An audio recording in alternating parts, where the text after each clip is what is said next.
İyi akşamlar değerli izleyiciler, değerli izleyicilerim, Gaon TV'nin sevgili takipçileri. Hepiniz programımıza hoş geldiniz. Evet biliyorum biraz heyecanlıyız. Çok fazla heyecanlıyız. Heyecanlı olmak da gerekiyor. Ama size şunu açıkça söyleyeyim. Ben şimdi 5 dakika önce 5-6 dakika ancak sayılır içeri girdim. Programın başlığını da artık ne kadar yetiştirebildiysem attım. Direkt programa geçtim. Bugün yine program konuğumuz Sayın Hocam Mehmet Kılıç, sinemacı, yönetmen, senarist Mehmet Kılıç Hoca'dır. Apar topar alelacele geldim, attım ve programı paylaştım. Programımız Türkçe olacağı için girişi de Türkçe yaptım.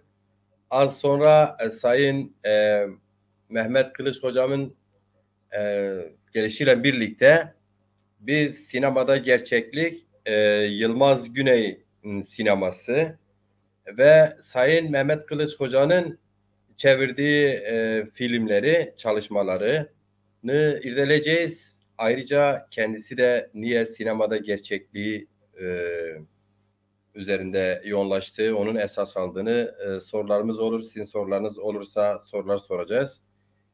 Evet, hepiniz hoş geldiniz. Geçen program Sayın Mehmet Kılıç ile yaptığımız programda bazı hiç yazıca bilmeyen arkadaşlar varmış. Daha sonra programı izlediler.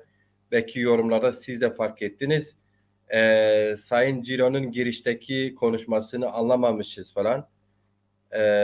Sayın Mehmet Kılıç Hoca da orada kendilerine cevap veriyor. Bunu Sayın Cilan Hoca'ya sorarım. Belki size tercüme eder diye cevap vermiştir. Ben de tercüme edilecek çok fazla bir şey yok. Az önce girişte konuştuğum Türkçe yaptığım konuşma özetini taşır o geçen haftaki programda.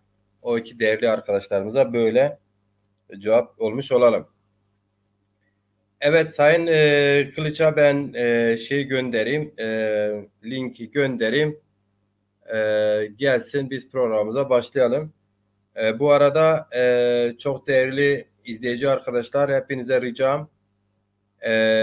Biliyorsunuz programı ben tek başıma yapıyorum. Herhangi yanımda, kenarımda, sağımda, solumda herhangi bir arkadaşımız, yardımcı olacak arkadaşımız yok.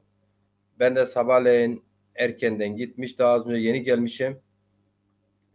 Biraz mazur görün, az bir şey de yorgunluğum var ama ben program yaparken yorulmam, bunu söyleyeyim.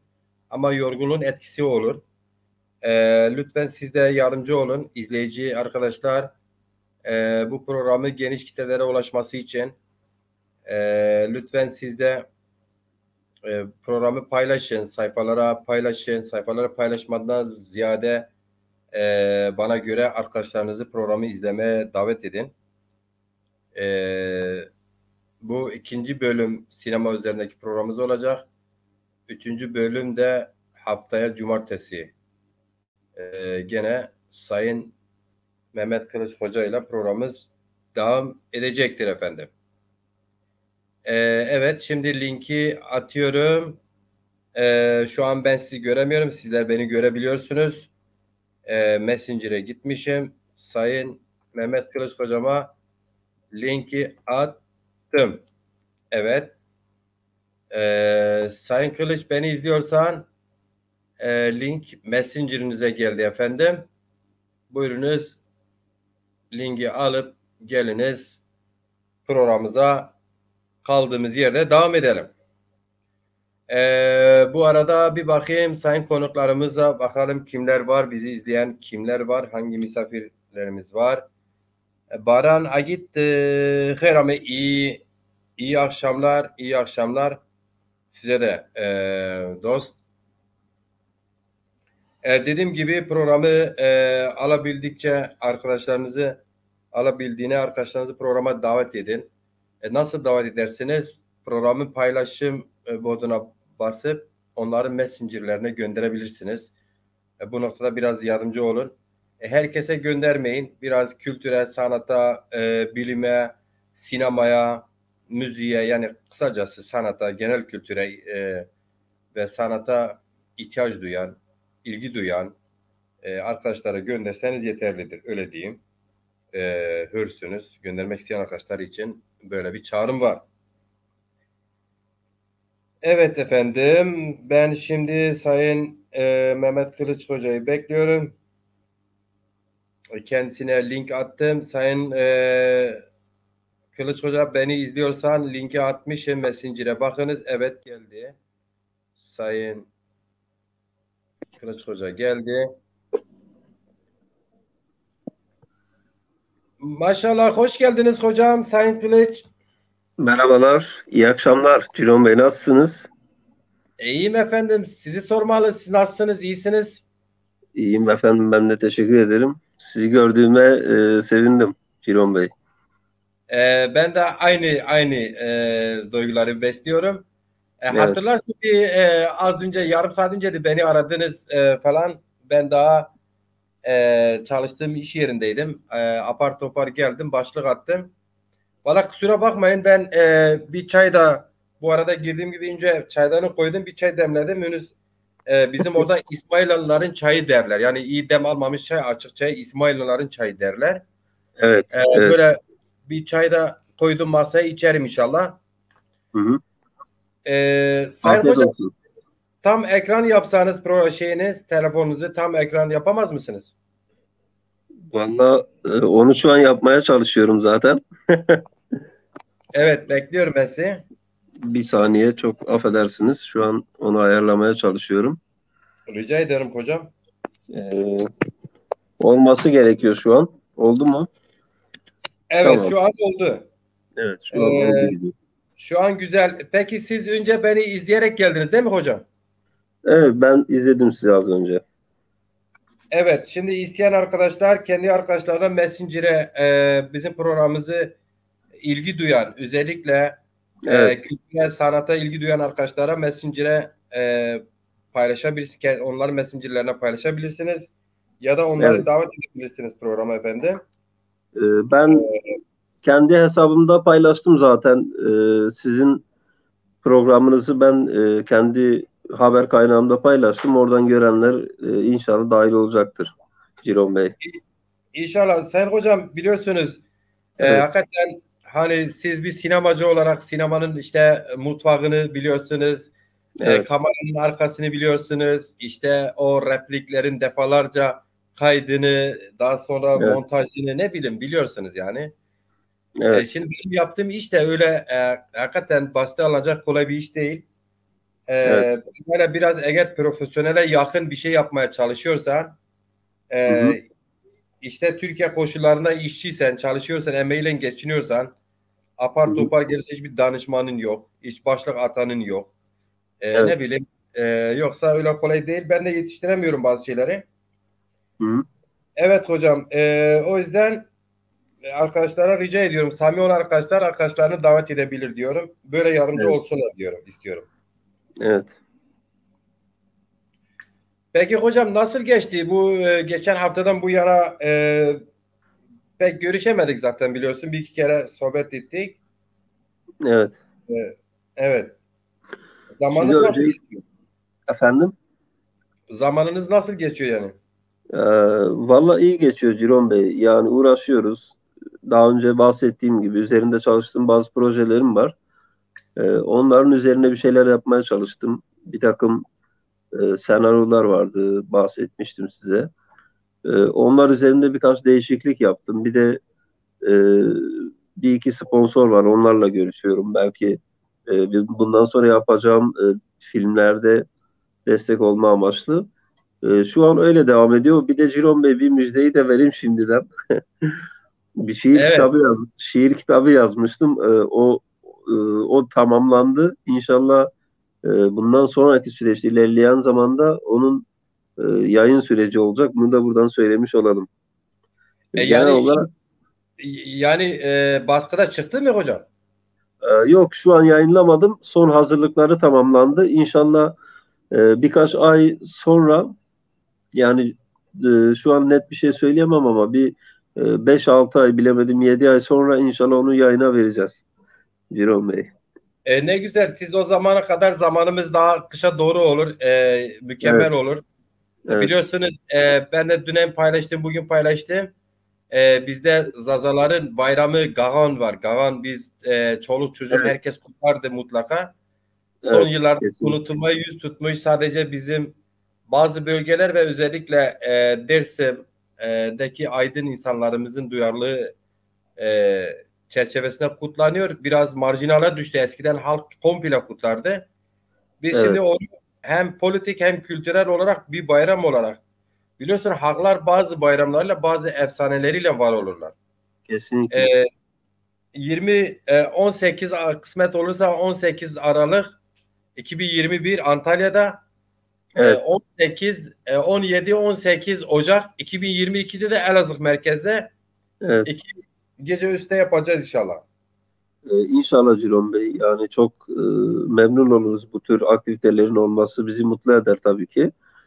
E, Benim de elimden gelen bir şey olursa tabii ki her türlü yardımcı olmaya çalışırım. Katılmaya da özen gösteririm. Tabii sizler davet ettiğiniz takdirde. Ben şimdi canlı canlı davet ediyorum. Özellikle Elazığ Evet, buraya da gelebilirsiniz. Buraya da davetlisiniz ama Elazığ iki gece niye düşünüyoruz? Birinci gece sempozyum biçiminde. Mesela sizin kısa filmleriniz de sinevizyon yoluyla da izlenebilir orada. evet, Ee, e, şey işte Muzur Üniversitesi'nde, Bingöl Üniversitesi'nde Zaza Dil ve Kültür Edebiyat bölümünde evet. görev yapan hocalarımız var. Davet ederiz. Tarihçilerimiz var. Davet ederiz. İlk günü bir sempozyon şekilde. İkinci günde inşallah Bingöl'ün folkloru, Elazığ'ın folkloru ve bizim e, hem ses sanatçıları hem şairlerimizin de karabalık olacağı ikinci gece de öyle olacak geçecek inşallah. Siz oraya İnşallah. %100 davetlisiniz. O sempozyonda olmanız bence şart. Evet. Arzu ederseniz. Bunların daha 4-5 ayımız var. Niye 4-5 ay bir mesafede uygun gördüm, öyle paylaştım. Çünkü bu bir hazırlık sürecidir. Arşividir, biletidir, Evet. konaklamadır. Biliyorsunuz biz Zaza Hareketi sıfır imkanlara sahibiz. Yani bunları belli bir mesafede örgütlemek lazım o açıdan. Kesinlikle haklısınız bu konuda Ciron Bey. Tabii yani dediğim gibi benim inşallah o zaman herhangi bir programım olmazsa çok gönülden katılmayı düşünüyorum. Neden olmasın yani. Tabii ki Her türlü desteklerim yani elimden geldiği kadar. şeref verirsiniz. Evet. Buyurun Ciron Bey. Arkadaşın Baran Agit kitabı kitabın ismini şimdiden diyor verseniz sanırım bilmem son Ya şöyle söyleyeyim. O Sendin kitabın adı. O Sendin. o sendi. Evet. E, Kitabın komple adı. Türkçe komple Türkçe şiirlerden mi oluşuyor hocam? Valla Ciron Bey Türkçe şiirlerden oluşuyor. Fakat tamamen şey değil. Yani tamamen işte belli bir kafiyeye uygun belli bir kurala bağlı olarak ben herhangi bir şeyde bulunmadım. Yani belli bir kurala bağlı kalmadım açıkçası. Biraz daha modern tarzda yazmaya gayret ettim. Bu şekilde iyi bir kitap çıkacak diye düşünüyorum. İnşallah çıktığı zaman da sizler de zaten e, görmüş olacaksınız. Eminim beğenirsiniz yani. Konuda sizler de yorumlarınızı Kesinlikle. paylaşırsınız. Yüzde Evet, yüz imzalayıp bana gönderirsiniz. Bakın bugün Sayın Hüseyin Duman Zaza evet, tarihi üzerinde araştırmaları tarih kitabı çıkmıştır. evet, E, Yaklaşık 448 sayfadan oluşmakta. evet. Ee, Ve her Zaza'nın alıp da bu benzeri kitapları alıp okuması gerekir. Şarttır Ee, hatta aydınlanması. Hüseyin Bey'i buradan tebrik ediyorum. Yazın hayatında kendisine başarılar diliyorum. Ee, Umarım hak ettiği yere gelir Ciron Bey. Kendisine buradan selamlar. Sayın Hüseyin Duman Hoca biliyorsun Yesmail ismiyle yazar. Evet. Kendisinin Süleyman diye iki baskı romanı vardır. Evet. 700 sayfa civarında yanlış olmasa. Tiyatro yazmışları vardır, hikaye falan var, şiir kitapları vardır. Ayrıca da Çok güzel. çok güzel şiir okur yani. Çok çok Evet. kendisini tanıyacağıma inşallah çok memnun olurum. Kendisiyle tanışmayı da isterim açıkçası şahsen yüz yüze. Umarım bir gün nasip olacaktır. Kitabını da okumayı ayrıca isterim. Buradan bunu da söylemiş olayım. Evet, Evet. Sayın Hocam, buyurun biz diyorum. programımıza geçmeden önce Tabii ki evet buyurun. e, değerli izleyicilerimizden kim var? Ayit Bey vardı. Yine şairlerimizden, edebiyatçılarımızdan Cumali Kahraman Hoca İsveç'ten bize Evet. selamlarını gönderiyor. Hoş gelmişler. Aleykümselam ve de selamlarımı söylüyorum. Hepsine bizi izleyen tüm izleyicilerimize selamlarımı, sevgilerimi iletiyorum buradan. Sağ Evet. olsunlar, var olsunlar efendim. Eksik olmasınlar. Sürekli bizi takip eden, merak eden çok değerli sanatçı arkadaşlarımızdır. Şair, edebiyatçı, tarihçi arkadaşlar. Genelde niteliği iyi olan Evet, programımızın izleyicilerin niteliği iyidir. Şu an yeni geldi. Selam gönderiyor. Sayın e, Dezapar Genel Başkanı Dilover Eren hoş evet. gelmişler. Şeref Evet. vermişler efendim. Sayın Başkan'a selamlarımı iletiyorum buradan kendisine. Hoş geldiniz, şeref verdiniz İlhaver Bey. Sizleri burada görmek bizi mutlu ediyor efendim. Evet.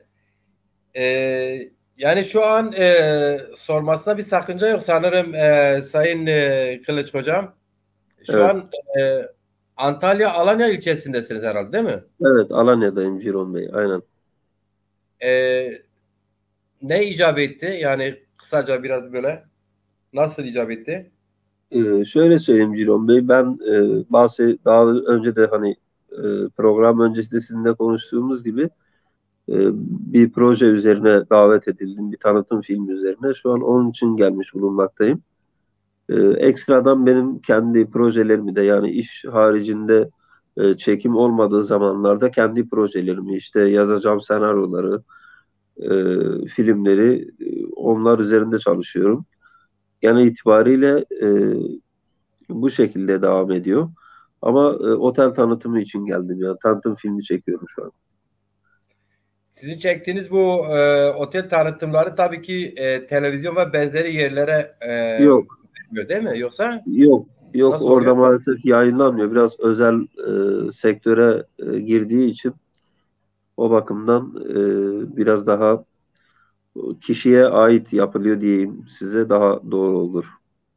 Ha, sizin yaptığınız otel tanıtım çekimlerinde kişiye özel tanıtımlar gidiyor. Öyle mi diyelim? Yani bir nevi onların reklamını yapmış oluyoruz yani öyle diyelim. Yani onlar kendi müşterilerine özel çekimler yaptırıp gönderiyorlar. Aynen, aynen. Bu durumda Sayın Hocam siz epey bir süre kalırsınız herhalde o zaman Alanya'da. Yani birkaç ay daha kalabilirim. Şu anlık net bir şey yok ama bir 3-4 ay daha kalırım diye düşünüyorum. Öyle bir süreç var önümde. Bundan sonra tabii ne olur bilemeyeceğim. Ama bir 3-4 ay daha kalırım tahminen. Siz Alanya'ya ilk gelişiniz mi hocam? Yok, daha önce de geldim. Alanya'ya benim dördüncü, beşinci gelişim. Yani Alanya'ya gidip geliyorum. Antalya, Alanya. Bazen Bodrum işe bağlı olarak yani ne zaman iş olursa hani bazen işte davet ediyorlar. Bazen film oluyor veya başka arkadaşlarımızın projeleri oluyor. Çağırdıkları vakit geliyorum. Bazen biliyorsunuz Antalya Film Festivali var. Onun için de bazen gelebiliyoruz.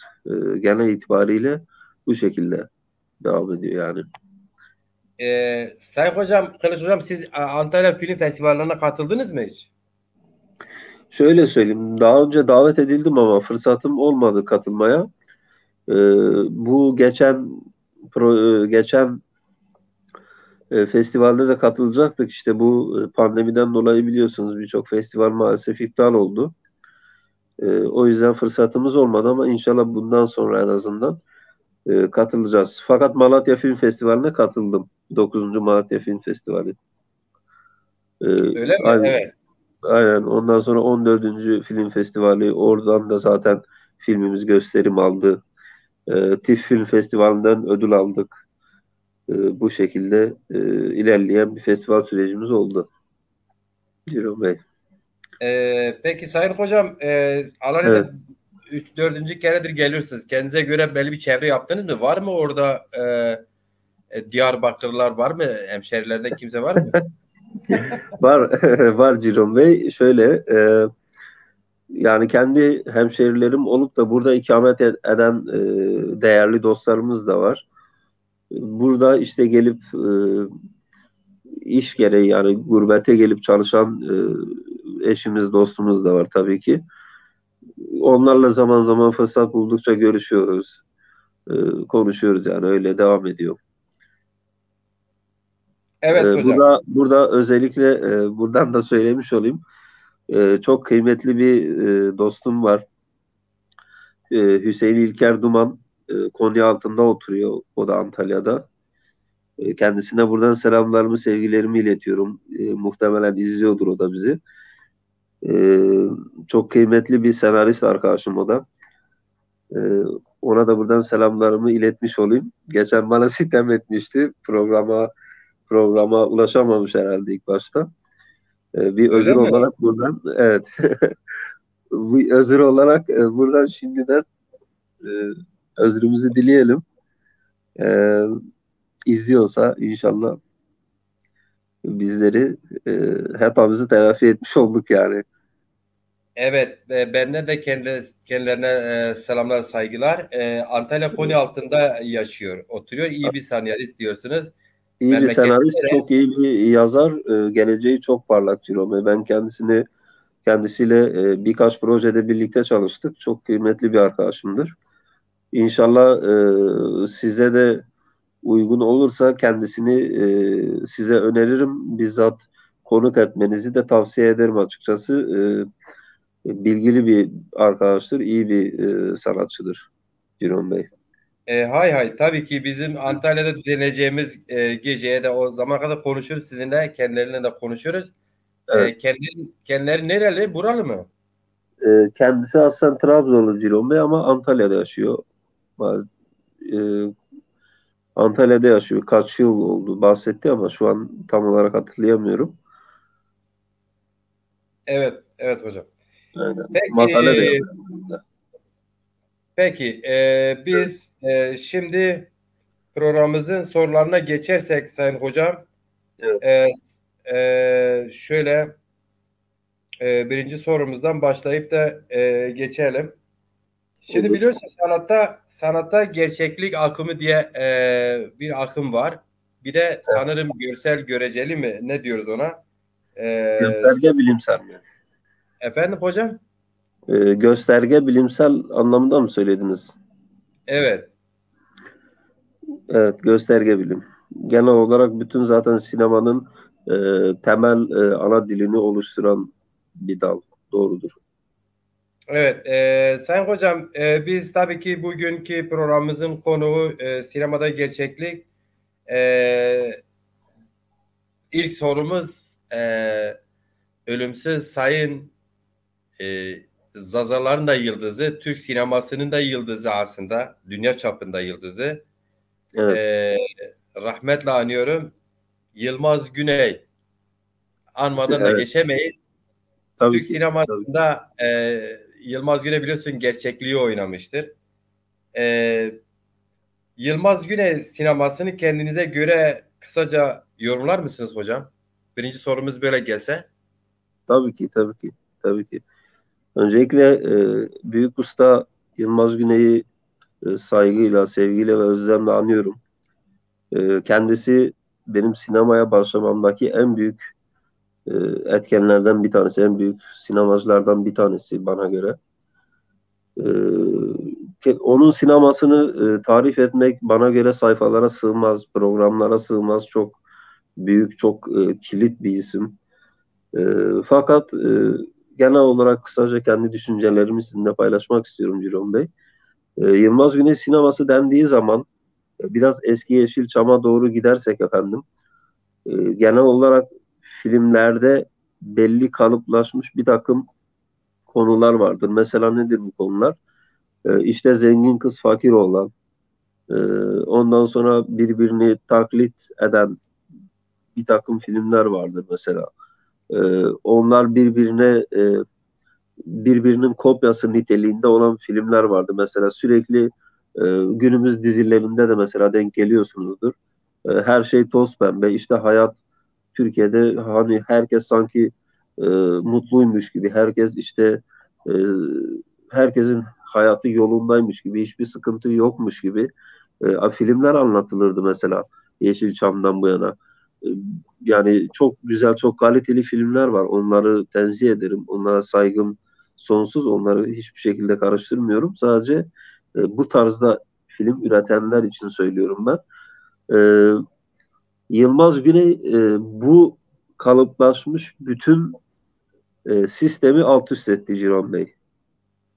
Yani Evet. şöyle söyleyeyim ben size, kalıplaşmış bütün sistemi alt üst etti. Yani e, hayata sinemayla hayatın e, gerçek yüzünü aktardı izleyiciye.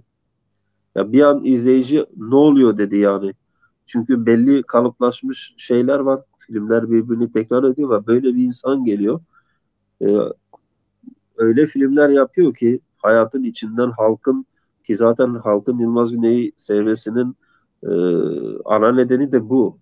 Onlardan olduğu için, onların içinden gelip bir takım şeyleri aktardığı için, sisteme karşı durduğu için, keza yapmış olduğu filmlerde zaten tavrını çok net belli ediyor. Örnek vereyim mesela ben size. Arkadaş filmi vardı, hatırlıyorsanız. Evet. Arkadaş filminde mesela eski bir arkadaşıyla beraber e, işte bir arkadaş onu davet ediyor. E, Bir turizm bölgesinde tatile çağırıyor. Yılmaz Güney orada tatile gidiyor. İşte oradaki kokuşmuş sistemin e, ne kadar e, ne kadar artık insanlık dışı bir boyut aldığını çok güzel bir şekilde gözler önüne seriyor. Yani burada baktığımız zaman oradan mesela siz de turizmde çalışmışsınız. Yani bu filmi bu yüzden örnek verdim. Turizmde mesela siz de biliyorsunuz bir sürü olay oluyor. O kadar utanç verici, ben artık bunları söyleyemeyeceğim programda. E, Evet. Utanç verici şeyler oluyor ki insan bazen şaşırıyor. Bunları mesela ne yapıyorlardı anlatmıyorlardı ama Yılmaz Güney ne yaptı? Bunları bir şekilde aktardı. Yani e, gizli kalan bir takım e, sıkıntıları, insanların yaşadığı sorunları, belki de kimsenin cesaret edemediği, söylemeye cesaret edemediği bir takım sorunları Yılmaz Güney ne yaptı? E, Hiç çekinmeden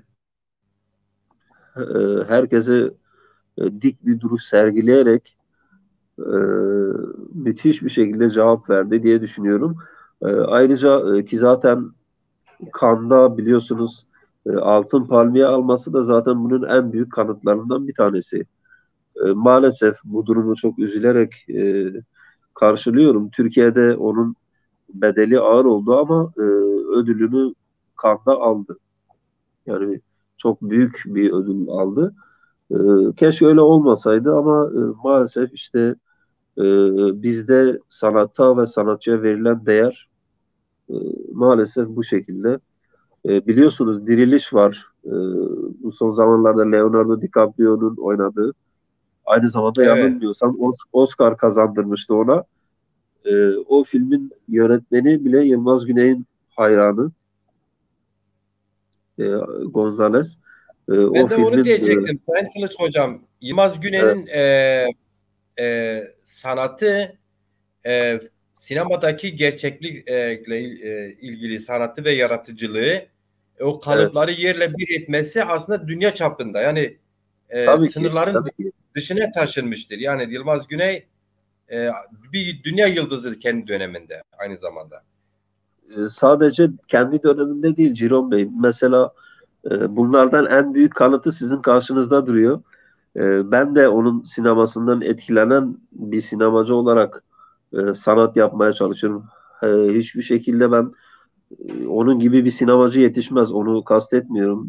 Yanlış anlaşılmasın. Çok büyük bir sinemacı, çok büyük bir insan.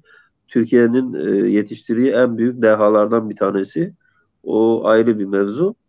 E, Bizler gibi mesela Nuri Bilge Ceylan gibi e, o, o da mesela Altın Palme almıştı. Birçok sinemacı e, onun paltosundan çıktı yani. Bir sürü sinemacı onun yolundan giderek, onun açtığı yoldan devam ederek e, bana göre Türkiye sinemasını şu an biraz daha ileri taşıdılar.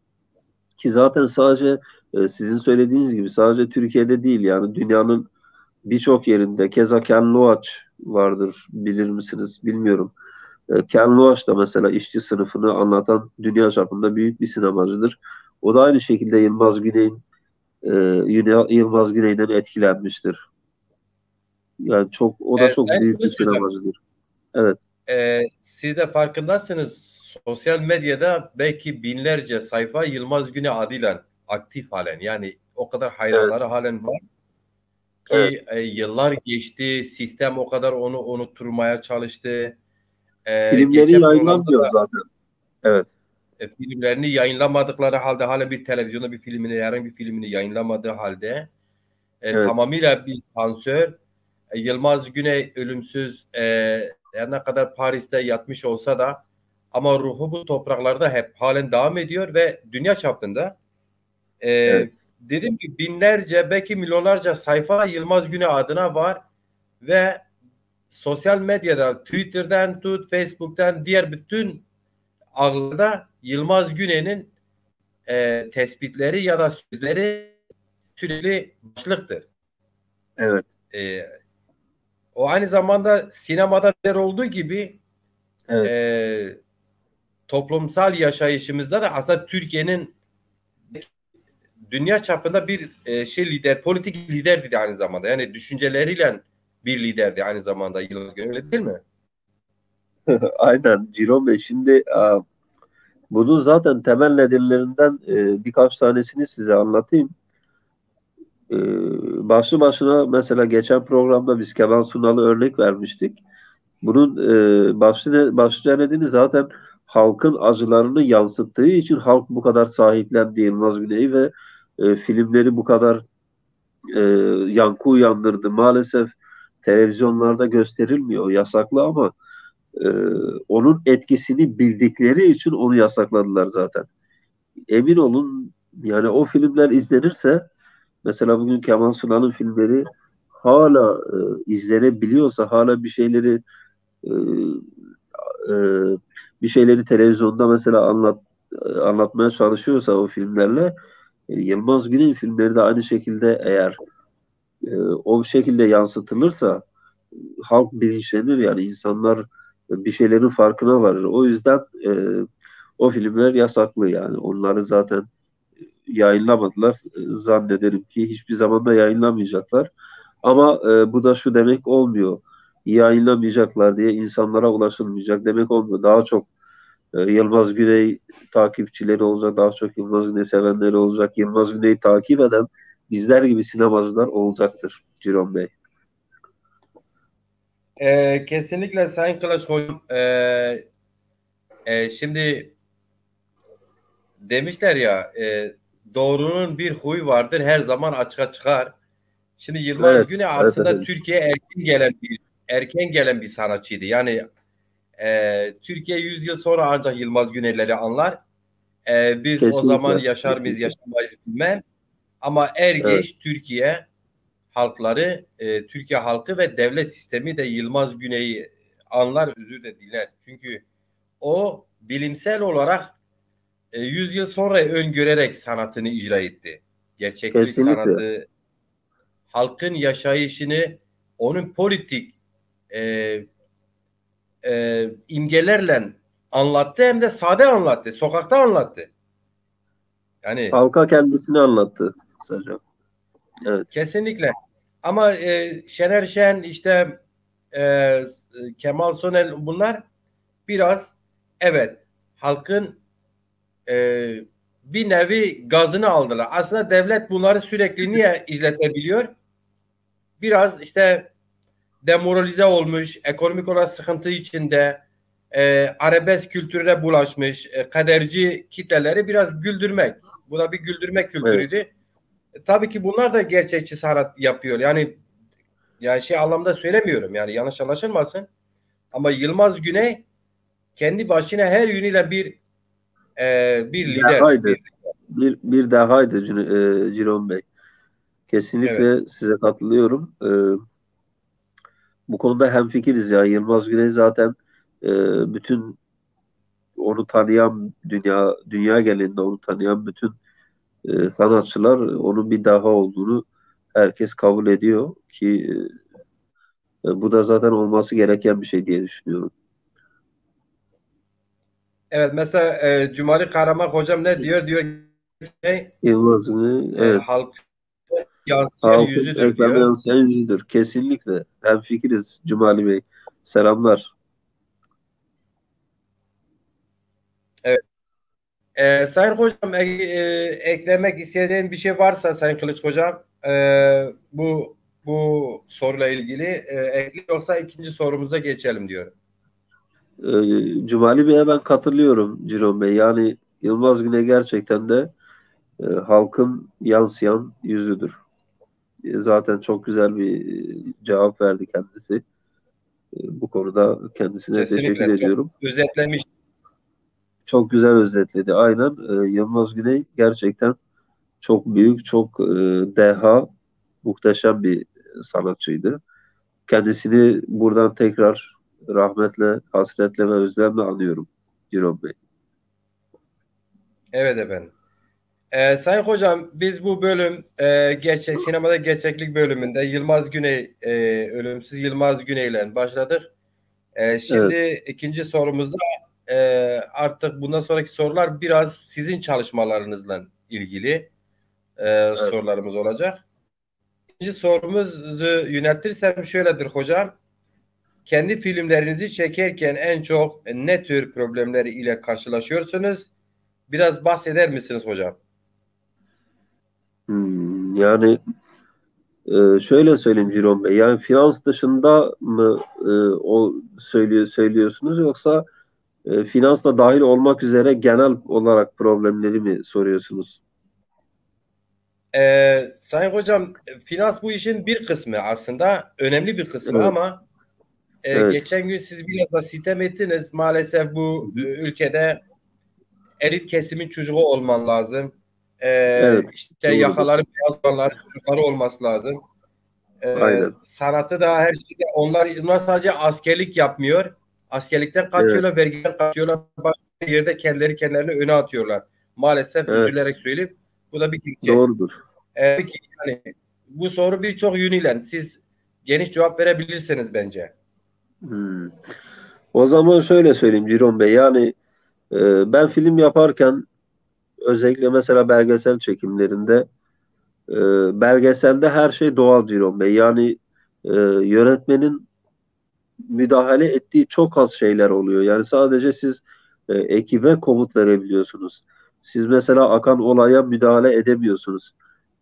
Ondan sonra projede yer alan, belgeselde yer alan onlar oyuncu değil. Onlar tamamen hikaye içerisinde olan karakterler olduğu için siz mesela işte şu olmadı, şu diyaloğu tekrar tekrar eder misin? Veya işte şu açıyı çekemedim, tekrar yapalım gibi bir şeyde bulunamıyorsunuz. Bu tabii ekstra bir e, problem yaratıyor. Yani belgesel yapmak bu konuda çok sıkıntı. Mesela ışık kaçıyor. İşte hadi ışığı yakalayalım. Ondan sonra güneş gidiyor. Ya şu ışık olmamış, filtre tak. Şunu işte şurada seste gıcırtı var. Ya bu sahneyi işte tekrar çekelim. Belgeselde böyle bir şansınız yok maalesef. Her şey doğal akıyor. Bütün hikaye doğal aktığı için e, maalesef bu konuda hiçbir şey yapamadığınız için kurgu aşamasında bizi çok zorluyor Ciron Bey. Kurguda işte olmayan bu sahneleri işte kesme, biçme, zaman zaman bazı yerlerde sesler olmadığı için şimdi gidip adamı yakalayıp tekrar o sesleri ekleme konusunda sıkıntı yaşadığınız için gidip dublaj da yaptıramıyorsunuz. Çünkü kurmaca çekmiyorsunuz. Ha böyle yapanlar var mı? Var ama böyle bir şey yaptığınız zaman bu sefer belgesel olmaktan bana göre çıkıyor. Ben o yüzden mümkün mertebe belgeselde çok müdahale etmemeye çalışıyorum bu hususlarda.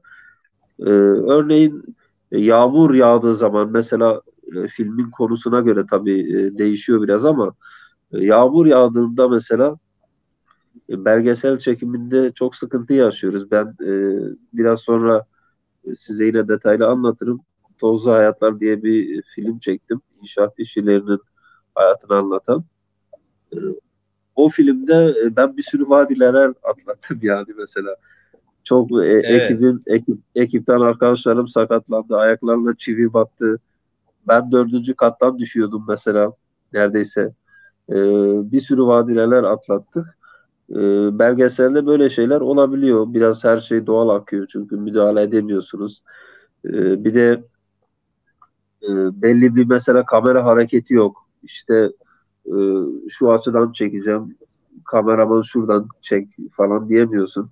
Çünkü tamamen doğal akıyor ve kamera bir şekilde bu olay örgüsüne dahil olmak zorunda. O yüzden genel itibariyle çok müdahale edemiyoruz belgesele diyebilirim. Fakat kurmacada beğenmediğimiz sahneleri, beğenmediğimiz replikleri işte oyuncuya tekrar ettirebiliyoruz. Ondan sonra kurgudan müdahale edebiliyoruz diyelim ki kurtaramadığımız sahneler olabiliyor bazen. Kurgudan müdahale ediyoruz. Onlar olmadığı takdirde diyelim ki işte müzik konusunda veya e, başka bir şey konusunda bir problem yaşadığımız zaman müdahale edebiliyoruz ama belgeselde olmuyor. Kurmaca tamamen bir senaryo üzeri gidiyor Ciron Bey.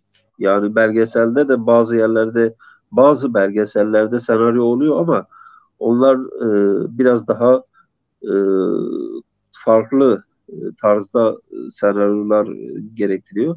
Fakat kurmacada öyle değil. Kurmacada tamamen her şey size bağlı. Yani yönetmen neyi çekmek istiyorsa ona göre bir senaryo yazılıyor ve o senaryo dahilinde siz çekim yapıyorsunuz.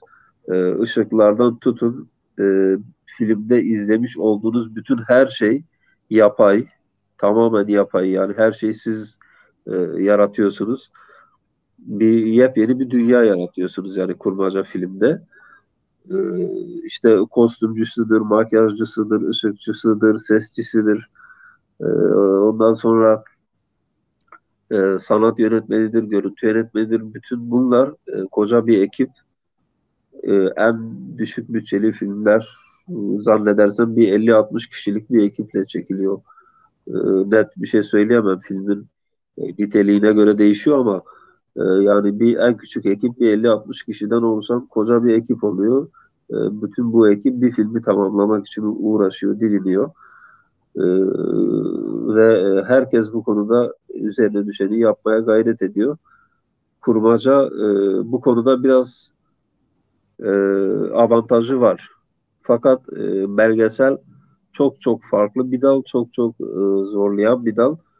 Keza benim çektiğim belgesellerde de ilerleyen dakikalarda sizinle paylaşırım yaşadığım sıkıntıları. Çok problem yaşadım. Onları sizinle inşallah paylaşırım. Bir de bunun finans boyutu var dediğim gibi. Onu çok değinmeyeyim. Daha, bundan önceki programda dile getirdik daha önce. Evet. Finans boyutu biraz kurmacada özellikle söyleyeyim. Belgeselde biraz daha e, hani kendimiz de karşılayabiliyoruz zaman zaman ama kurmaca olduğu zaman finans maalesef çok fazla bizi sıkıntıya sokabiliyor. E, Çünkü o ekibi diyelim 50-60 kişilik en basit, en düşük bütçeli filminden bahsediyorum. 50-60 kişilik ekibin işte konaklamasını, yemeklerini, ne bileyim işte ekipmanın kiralanması vesaire, her şeyi siz karşılamak zorundasınız. O yüzden böyle bir sıkıntı oluyor. Yani özetleyecek olursam bu şekilde genellikle Ciron Bey. Evet. Sayın Kılıç Hocam, Evet, e, bu sinema filmlerini ya da dizileri az çok kısmen yanında içinde oldum. Avrupa'da televizyon açılmıştı. E, evet, işte Kenan Reş diye bir dizi falan çekiyorduk. Ben de hatta rol falan da aldım. evet, Birçok sahne yapay, yani şey değil yani. evet, E, Mesela bahsettiğiniz sinema filmlerinde şey var, yağmur sahneleri var ama normalden evet, hava bulut, güneş, evet. O yapay yağmur yapay yapıyoruz. yağmur. Evet. Evet, evet. Yapay yağmur, yapay kar yapıyoruz mesela. Onlar tabii kurmacada geçerli. Fakat dediğimiz gibi yani belgeselde mesela e, 6 ay boyunca bir sahneyi beklediğimiz oluyor yani. Belgeselde Yani ama. mesela belgeselde her şey daha çok doğal olduğu için değil mi? Siz yağmur sahnesi varsa yağmuru beklemeniz lazım. Aynen öyle, kesinlikle. Yani bir Bir de müdahale edemiyorsunuz. yağılmasını istediğiniz yerinde olması lazım. Değil mi yani? Evet. Aynen öyle. Aynen öyle. Mesela Maalesef. diyelim ki e, konu dağda, o dağda yağması lazım. Derede, ovadaysa orada yağması lazım. Kesinlikle. Kesinlikle. Yani siz yapay kurmacada olursa Evet, eğer yapay oluyor. Onu istediğiniz sahneyi siz zaten kendiniz tasarlıyorsunuz. Ona göre o e, yapay yağmurları bir şekilde yağdırıyorsunuz ama belgesel olduğu zaman öyle bir şansınız olmuyor Ciron Bey. evet. Sayın Hocam, biz üçüncü sorumuza geçersek, ek bir şey söylemek istemiyorsanız eğer. Tabii buyurun. Sizi dinliyorum. Üçüncü sorumuz sizin direkt çalışmalarınızı alakadar ediyor. Tuzlu Evet. Hayatlar adlı ilk uzun metrajlı filminizin hazırlık yapım ve festival süreci ne anlatır mısınız hocam? Şimdi beni en çok yoran filmlerden bir tanesiydi Ciron Bey. Tozlu Öyle mi? Hayatlar, evet, benim en büyük projemdi. Şimdiye kadar yaptığım en büyük projemdi. Keza film birkaç festivalden ödül aldı. Ondan sonra yurt dışında bazı festivallerde gösterim aldı. Türkiye'de de birkaç festivalde gösterim aldı, ödül aldı. Bayağı bir e, emeğimizin karşılığını verdi çok şükür. Tozlu Hayatlar benim aslında e, 2018'de onu bitirdim. Fakat onun yapım süreci çok öncesine dayanıyor Ciron Bey. Kısaca ondan bahsedeyim. Evet. İsterseniz filmin ana çıkış hikayesinden bahsedeyim. Şimdi Tabii. bazılarımız doğduğu yere biliyorsunuz biraz bağlı oluyor. Bizim özellikle toplumlarda olduğu gibi. Ben de yaşadığım topluma genel olarak kendi çevremde mesela insanların büyük çoğunluğunun inşaatta çalışıyor oluşu beni çok etkiledi Ciron Bey. Bunlardan bir tanesi de benim kendi babamdı.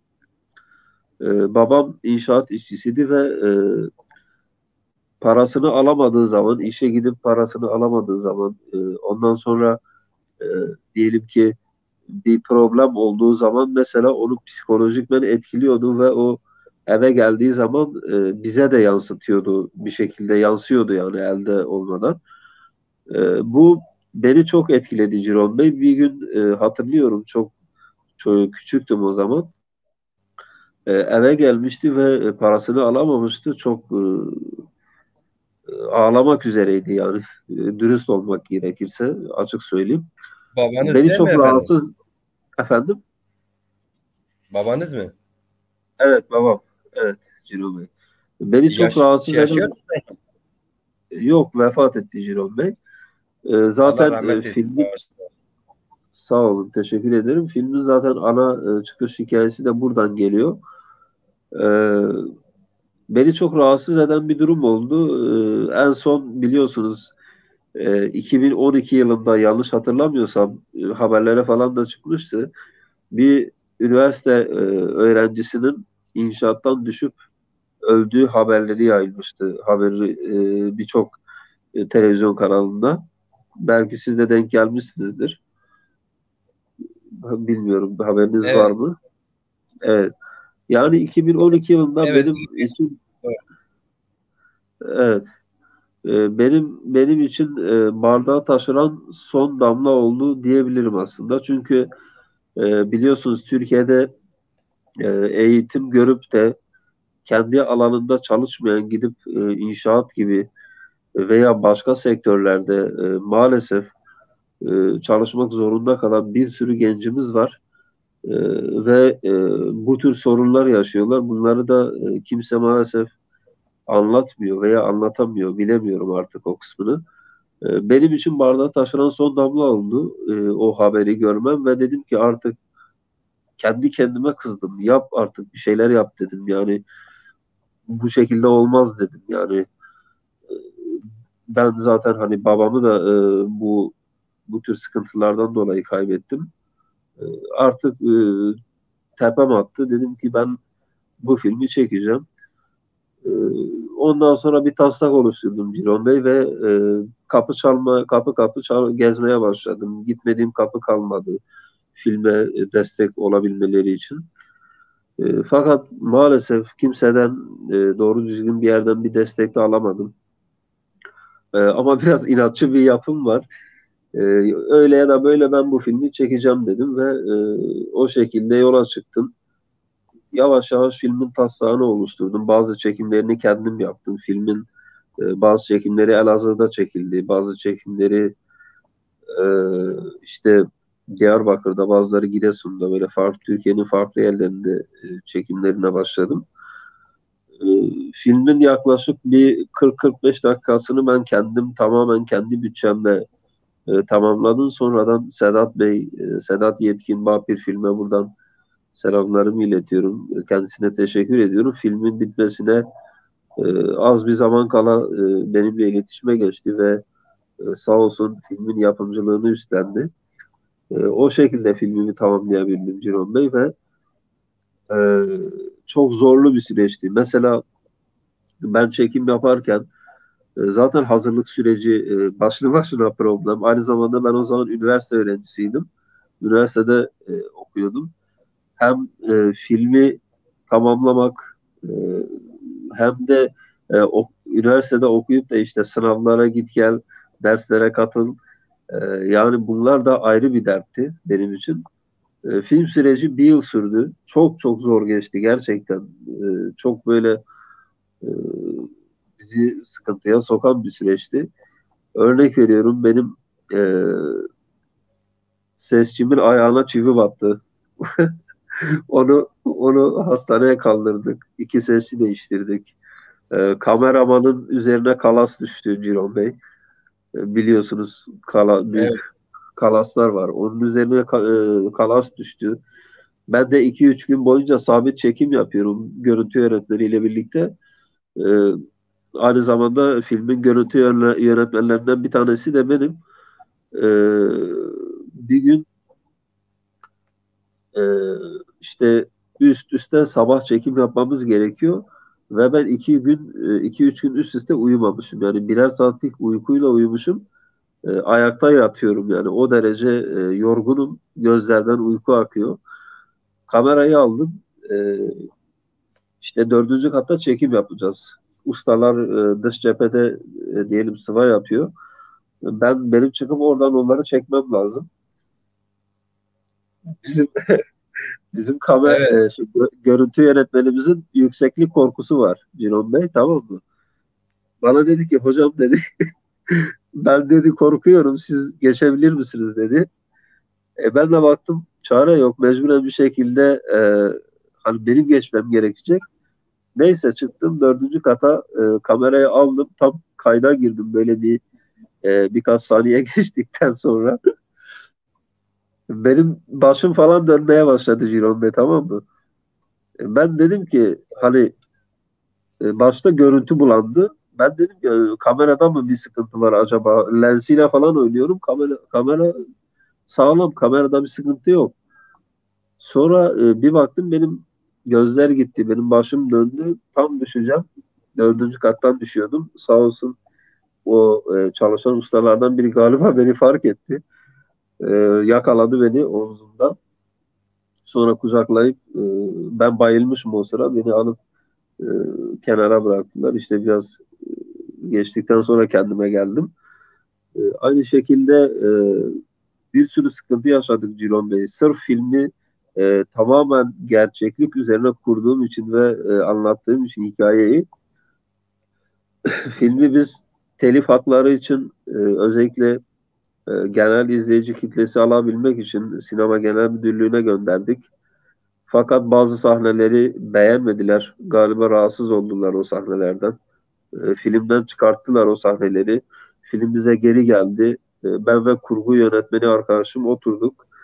Filmi yaklaşık 10 gün boyunca tekrar baştan kurguladık.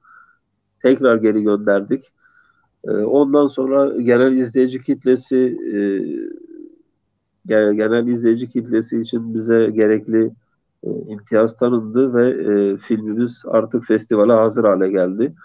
Daha sonra bazı festivallere başvurduk. Bazıları maalesef daha önceki programda size söylemiştim. Maalesef doğduğumuz yere bakılarak bazen değerlendirilebiliyoruz. Bazıları bu yüzden bizi elediler. Bazıları e, teknik anlamda belki eksikler buldu, filmi kabul etmediler. Ama birçok festivalde gösterim aldı. E, Olumlu yönde, hatta bu tür şeyleri, böyle bir filmin gecikmiş olduğunu bile söyleyenler oldu. Yani e, belgesel anlamda Türkiye'de ilk defa böyle bir şey çekiliyor dediler. Benim için de çok iyi oldu yani. Ben çok mutlu oldum. Hatta inşaat işçileri, e, onu izleyen inşaat işçileri duygularını ifade ederken bazıları ağladı hatta. E, Beni çok mutlu etti film. Yani iyi ki onların sorunlarını dile getirdim dedim. E, Tabii ki göz, evet, evet, emeğinize gösterim, sağlık. Sayın, evet. Maalesef gösterim Sayın Kılıç, sonu, yani evet, buyurun hocam. maalesef Sayın Kılıç, imkanımız yok. Onları böyle burada televizyon ekranında değiliz. Gerçek manada Evet, bölüm bölüm işte ne bileyim rejide belki kesip ne bileyim evet. göstererek konuşmak. Ama 1,5 dakikalık bir hangi filmle ilgiliydi tam olarak aklımda değil. Tatlı rüyalardı galiba. Tatlı Rüyalar'da 1,5 dakikalık bir şeyimiz var. Evet, Evet. Biz o Tatlı Rüyalara sorusuna geldiğimizde onu gösteririz inşallah. O yüklüdür. Bilgisayara evet, yükledim. Olduğu için tabii. yükleyebildim. Evet. Evet hocam. Bu soruyla ilgili daha anlatacağınız bir şey var mı? Yani şöyle söyleyeyim Ciron Bey, Tozlu Hayatlar benim göz bebeğimdi. İlk Çok hocam çok oynayalım. çok acı çektiğim, çok acı çektiğim bir filmdi. Ve hmm, ona da değdi diyebilirim ya. Yani ona da değdi, Kesinlikle değmiştir. o mücadeleye değdi Ciron Bey. Yani karşılığını aldık. Bu da bizi mutlu etti fazlasıyla. Evet. E, Emeğinize sağlık dediğim gibi hocam. Evet de mutlaka gerçekten hem teknik anlamında hem görsel anlamında hem ekip anlamında büyük bir yorucu iştir sinema işi. Öyle Kesinlikle. gidip de yıllarca kurgulanıp daha sonra aylarca büyük eklerle o tekrar tekrar çekimler, tekrar tekrar repliklerin işte tekrarını kaydı vesaire büyük Evet. bir emek geliyor. Sinemada gidip 1,5 saat izleyip 20-30 Evet. lira belki para verip çıkıyorsunuz. Güzel film izlemiş oluyorsunuz ama maalesef o İnanılmaz, kadar değildir yani. inanılmaz bir çile var kamera arkasında. Ciron Bey ya, inanılmaz bir Kesinlikle. ekip var, büyük bir emek var. Bence izleyicilerimiz filmleri izlemeye giderken bunlara dikkat etmeli. Yani çok büyük emekler harcanıyor, çok büyük paralar harcanıyor o filmleri yaparken. E, O konuda bence biraz daha duyarlı olabiliriz diye düşünüyorum. Kesinlikle. Şimdi Tarih Lolo Maz Es Yazıcı dergimizin imtiyaz Evet, sahibidir. Büyük bir emek sarf ediyor. Büyük bir heyecanla o da çalışır. evet. Burada Selamlarımı bir iletiyorum kendisine. değerlendirmesi var. Diyor ki Mehmet Bey'i tanımış olsaydık Maz Es 5. sayısında bir röportaj yapardık. Matbaadan çıkmak üzere matbaayı vermeseydik ki kesinlikle yapardım, düzenlerdim diyor. Evet, Sayın Tariloğlu, biliyorsunuz bizler kendimizi keşfettikçe birbirimizi daha fazla tanıyoruz. Daha nice nice değerlerimiz var. Keşfederiz. 6. sayı olabilir. Değil mi Sayın Kılıç? Valla şöyle söyleyeyim hani derginin ne zaman çıkacağına bağlı. Yani kesin tarih bana bildirilirse ona göre ben bir röportaj için bir zaman ayırabilirim tabii ki. Neden olmasın? Memnun olurum yani. E, Yo, Sayın Tariloğlu diyor ki beşinci sayıya artık baskıya gitti. Artık düzenleme şansımız olmadığı için Evet, 6. sayıda olur. Ben de bu mazisi kuruluşundan vardım. 4. evet, sayıya kadar da yazı da yazdım. Şöyle 4 ayda bir o zaman kararı var. Sanırım Sayın Tariloğlu beni düzeltebilir. evet. Yanlış biliyorsam 4 ayda bir sayı çıkacaktı diye öyle bir kararımız vardı. Evet. Sanırım 4 ay sonra 6. inşallah sayısı da çıkar. Tabii ki yani ben elimden geldiği kadar size söylediğim gibi destek olurum her türlü. Bana yeter ki derginin çıkış tarihi öncesinde bilgi verilirse yardımcı olurum yani neden olmasın. Evet. Sayın Mahmut Kurtal Tızkıram'ı hoş gelmişsiniz efendim. Sayın Tariloğlu bu arada hoş gelmişsiniz programa. Ee, evet. Sayın Kılıç Hocam, izninizle 4. sorumuzu yöneltmek istiyorum. Tabii ki, tabii ki buyurun efendim. 4. sorumuz sizin yine bir filmimizle ilgilidir Sayın Hocam. Kayıp e, Gelecek adlı filminizin yapım sürecinden biraz bahseder misiniz hocam? Kayıp gelecek. Tabii ki. Evet hocam. Ciron Bey şimdi kayıp geleceği ben çekerken Türkiye'nin birçok ilinde gezdim. Gerek tarlada çalışan çocukları, kayıp gelecek bu arada Türkiye'de çocuk işçilerin hayatını anlatan bir belgesel film. Ben Türkiye'nin birçok ilini gezdim. Adana'ya gittim. Diyarbakır'da zaten yaşıyorum. Diyarbakır'ın birçok yerini gezdim. E, Yani filmin e, ana sürecini biraz bir ön hazırlık yaptım. Nereden ne çekeceğim, ne yapacağım gibisinden. Daha sonra inşallah izletmek nasip olursa sizlerle de paylaşırım filmi. Filmde yer alan karakterlere karar verdim ve çekime başladım ama bundaki temel sebep şuydu Ciron Bey.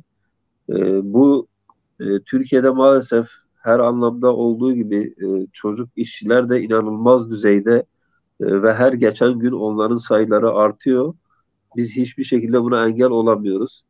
E, Kayıp Geleceği ben o sebeple çektim. Filmin zaten çıkış hikayesi de benim e, bizzat yaşamış olduğum mahallede bir çocuk üzerinden yola çıkarak, bir sanayide çalışan bir çocuk üzerinden yola çıkarak öyle bir film yapmaya karar verdim. Böylece filmin süreci devam etmiş oldu ve güzel bir şey çıktı ortaya. Fakat filmi yaparken şunu gördüm Ciron Bey. Yani o insanlara, e, biz o insanlara öyle bir yani artık öyle bir noktaya getirmişiz ki o çocukları artık onların elinden ekmek bekliyoruz. Yani artık işi o noktaya getirmişiz. Onları hiç düşünmeden, hiç onların hislerini almadan, çocukluklarını yaşamalarına izin vermeden e, bu noktaya getirdik. Ama bunun tek sebebi biz değiliz tabii ki. Burada sistemin de bir etkisi var. Yani burada sadece aileye de e, indirgememek lazım.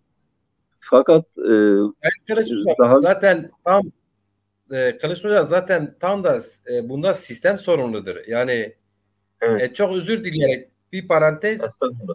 e, Estağfurullah. 10 sanırım 15 yaşında 14 yaşında bir Amerikalı çocuk, annesi hasta.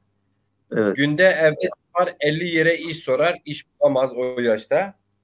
evet, Ama annesine bir şekilde karnını doyurması lazım. İşte bir markette en sonunda biliyorsunuz bir şeyler çalar. evet, Marketçi ekmek çalmıştı diye çocuğun peşine verir.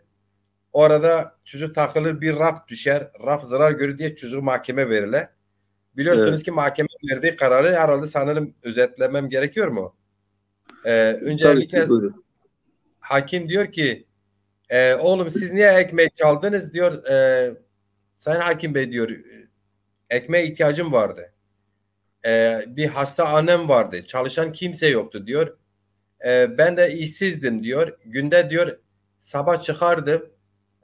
Halal ekmek kazanmak için anlamında emeğimle. 50 Evet, yere iş sorardım. İş bulamazdım diyor. Bir iş bulmuştum. Annemin hastalığından dolayı hastaneye mi bir şey olması gerekiyor sanırım, yanlış olmazsa. evet, İzin istedim, ayrıldım iş yerine diye işten atıldım diyor. Ne yapmam gerekiyordu? Orada hakim tabii ki şu kararı veriyor. Mahkemede ne kadar izleyici, hakim, savcı varsa her birine 10'ar dolar ceza veriyor.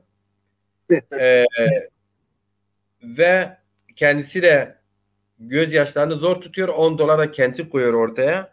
1000 dolar evet, götürüp pardon, gidip o marketçi de bir ekmek çaldığı için, çocuğun peşine verdiği için, çocuğu teşhir ettiği için bu haliyle evet, 1000 dolar para cezası ona veriyor.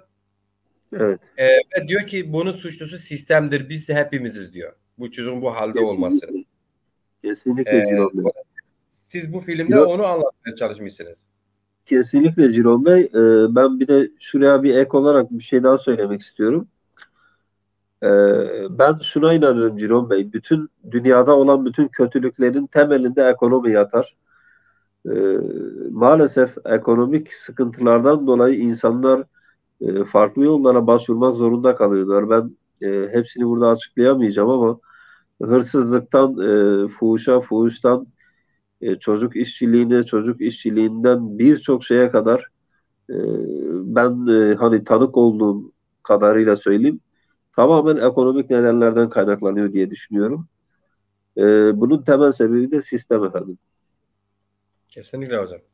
Evet, Evet. siz evet, bu arada böldüm sizi belki. Kusura bakmayın. Estağfurullah. Estağfurullah. Evet, kayıp gelecek sorusuna cevap veriyordunuz. Yani Ha, bu, evet. evet, evet. Ciron Bey, Berkman Dulcan'a buradan selamlarımı iletiyorum. Öncelikle kendisinin filmin yapımında büyük bir katkısı olmuştur. Kendisi benim aynı zamanda basın danışmanım olur. Kendisine selamlarımı iletiyorum buradan Berkman Bey'e. Berkman Dulcan öncelikle filmi yapmaya karar verdiğim zaman kendisi de bazı şeylere tanık olmuş. 9-10 yaşında çocukların tarlada çalıştırılmasına galiba tanık olmuş ve çok rahatsız olmuş bu durumdan. Kendisi bana böyle bir şey yapabilir miyiz dedi. Hani ne yapabiliriz, bunu nasıl dile getirebiliriz anlamında bir takım soruları olmuştu. Ben de dedim ki "Ha, böyle bir fikir var ama dedim hani tam oturmamış. Ne yapalım, belgesel mi çekelim, kurmaca mı yapalım, böyle kendi aramızda konuşuyorduk. Sonra belgeselin daha gerçekçiliğin daha ön planda olduğu, biliyorsunuz daha müdahalemizin az olduğu bir anlatım biçimi olduğu için belgeseli daha uygun gördük ve inşallah sizler de ileride izleyeceksiniz. Filmde geçen e, yer alan karakterleri ve geçen olayları izleyeceksiniz. Öyle bir yapımda bunların yer almasına gayret ettik. Onları dahil ettik bir şekilde. Biz filmi yaparken özellikle Ciron Bey, ben şahsen biraz duygusal bir yapıya sahibim. Beni çok etkiledi Ciron Bey. Yani hasta annesini babasını geçindirmeye çalışan çocuklardan tutun da kendi eğitimini karşılamaya çalışan küçücük çocuklara kadar bir sürü, yani o kadar şey gördüm ki dedim hangisini çekeyim, yani hangisini anlatayım, neyi anlatayım ben. O an ne yapacağımı bilemedim yani. Çünkü bunları Ciron Bey, yani artık dakikalara, saatlere sığdıramazsınız. Yani bir filmle bunları dile getiremezsiniz. Bunlar bir yere kadar hani gider ama belli bir noktadan sonra siz bunları e, yani yayamazsınız. Biliyorsunuz, mesela ben az önce bir örnek verdim. E, Benim diğer filmimin birkaç sahnesini kesip atmışlardı mesela. Yayınlayamazsın demişlerdi. Sırf salt gerçeği anlatmaya çalıştığım için engellendim yani. Ben yine de tabii ki devam edeceğim ama e, dediğim gibi buna maalesef Ciron Bey izin verilmiyor ve bu hususta e, bizler yine elimizden gelen bütün mücadeleyi verdik. Ben de Berkman Bey de kendisi filmin aynı zamanda yapımcılarından benimle birlikte çok gayret ettik. Fakat bizi çok rahatsız etti Ciron Bey. Çünkü çocuklar bu ülkenin geleceği, biliyorsunuz. Hepimizin geleceği, bizden sonra belki de bu dünyayı daha iyi yer yapmaya çalışacak olan onlardır. Fakat biz onlara iyi bir hayat sunmadığımız takdirde ki maalesef sunamıyoruz. Belki de e, başka şeyler engel oluyor, bilemiyorum. E, Bu böyle devam ettiği sürece maalesef insani değerlerimizi bir kenara bırakıp çok daha farklı şeylere yöneliyoruz ve bu da genel olarak geleceğimizi her türlü etkiliyor. Buna çocuklarımız da dahil, Ciron Bey. Kesinlikle Sayın Kılıç hocam öyledir. Ben bazen mesela 1980 70'lerin Türkiye'sinin sanatçıların yazdığı çizdiklerini ya da işte e, söyledikleri şarkıların Evet. daki şeylere bakıyorum. Hı hı. İçeriye bakıyorum. Verdikleri mesaja bakıyorum. Hatta o dönemdeki bazı işte halkçı, sözüm ona halkçı siyasilerin tespitlerine bakıyorum. Bugünle çok farklı bir şey söylemiyorlar. Yani o benzer sorular o günlerde de varmış. Bugünlerde de bir şekilde devam ediyor. Evet.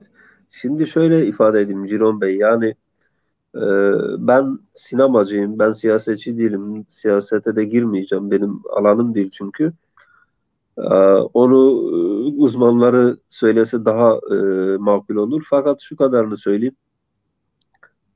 E, Bir şeylerin değişebilmesi için kökten problemin kökten bulunup e, bir şekilde çözülmesi lazım.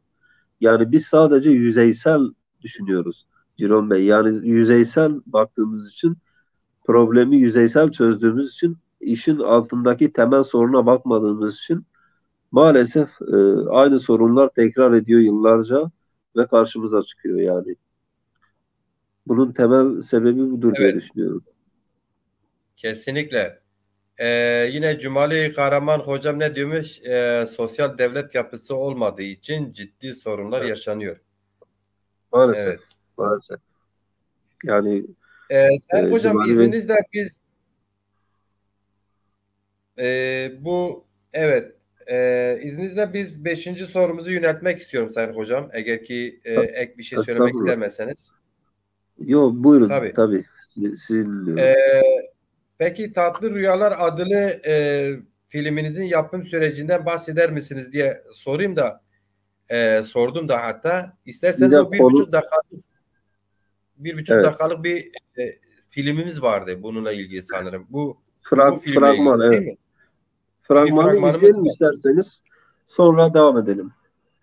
İsterseniz o fragmanı ben ekrana vereyim hocam.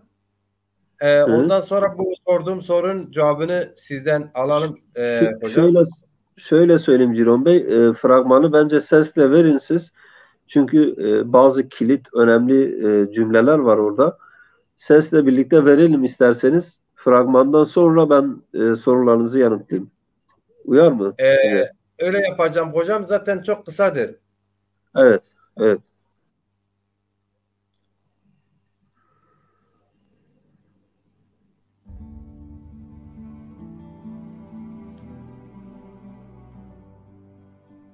Her şey ama her şey sahte ve satılıktır. Aşk, duygular, düşünceler, dünya, siz ve ben. Her şeyden ve herkesten önce de ben.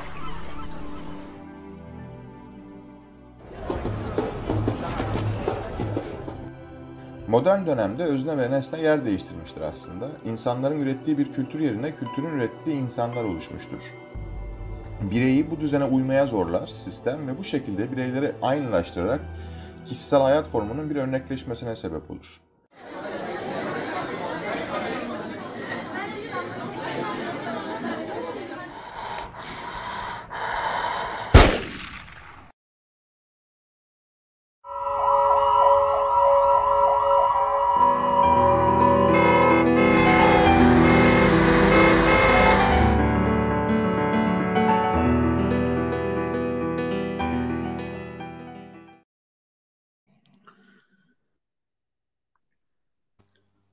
Evet Ciron Bey.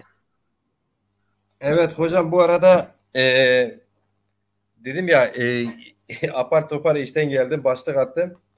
Bir çay koymuştum, Estağfurullah, soğumuştu. buyurun. Filmi ben defalarca izlemiştim, bu fragmanı. Evet. Dedim yetişmedim ama yine bir çay getirin yanıma. Kimse yok Afiyet evde. olsun. Ben yalnız. Afiyet E, olsun. Ben de Afiyet olsun. senin gibi bekarım. Kimse yok. Her şeyi kendim yapıyorum hocam. Afiyet olsun. Ciron Bey, filme geçeyim isterseniz. Tekrar soruyu yöneltti mi hocam? Yoksa Ben anlatayım isterseniz, yani benim için fark etmez zaten, soruyu yani anlatayım. bu beşinci sorumuzdaki Tatlı Rüyalar adlı filminizin Evet. yapım sürecinden bahseder misiniz diye sormuştum hocam. Evet. Şimdi Ciron Bey, ben filmi yapmadan önce genel bir araştırma yaptım. Yani e, maalesef biliyorsunuz, gençlerimiz internet kafelerinden çıkmıyorlar. Sürekli tüketen bir toplum var. Okullarda hocaları dinlemeyen öğrenciler var. İşte maalesef her şeyin odada bile, evin içinde bile birbirimizle artık iletişimi telefonla kurmaya başladık. Yani tamamen dijitalleşmeyle birlikte popüler kültürün kültürsüzleştirmeye doğru alıp gittiği bir dünyada yaşıyoruz maalesef ve bunlar da çok kötü sonuçlara yol açıyor. Bunu ben filmde anlatmaya çalıştım. Bunların araştırmasını yaptım. Ondan sonra e, biz dedik ki hani bunu nasıl daha ilginç hale getirebiliriz, insanların daha ilgisini çekebilir. Ve karakteri bir sınıf içerisinde tasarlayıp oradan yola çıkarak bir ders anlatma aşamasından başlatıp filmi o şekilde çekmeye karar verdim.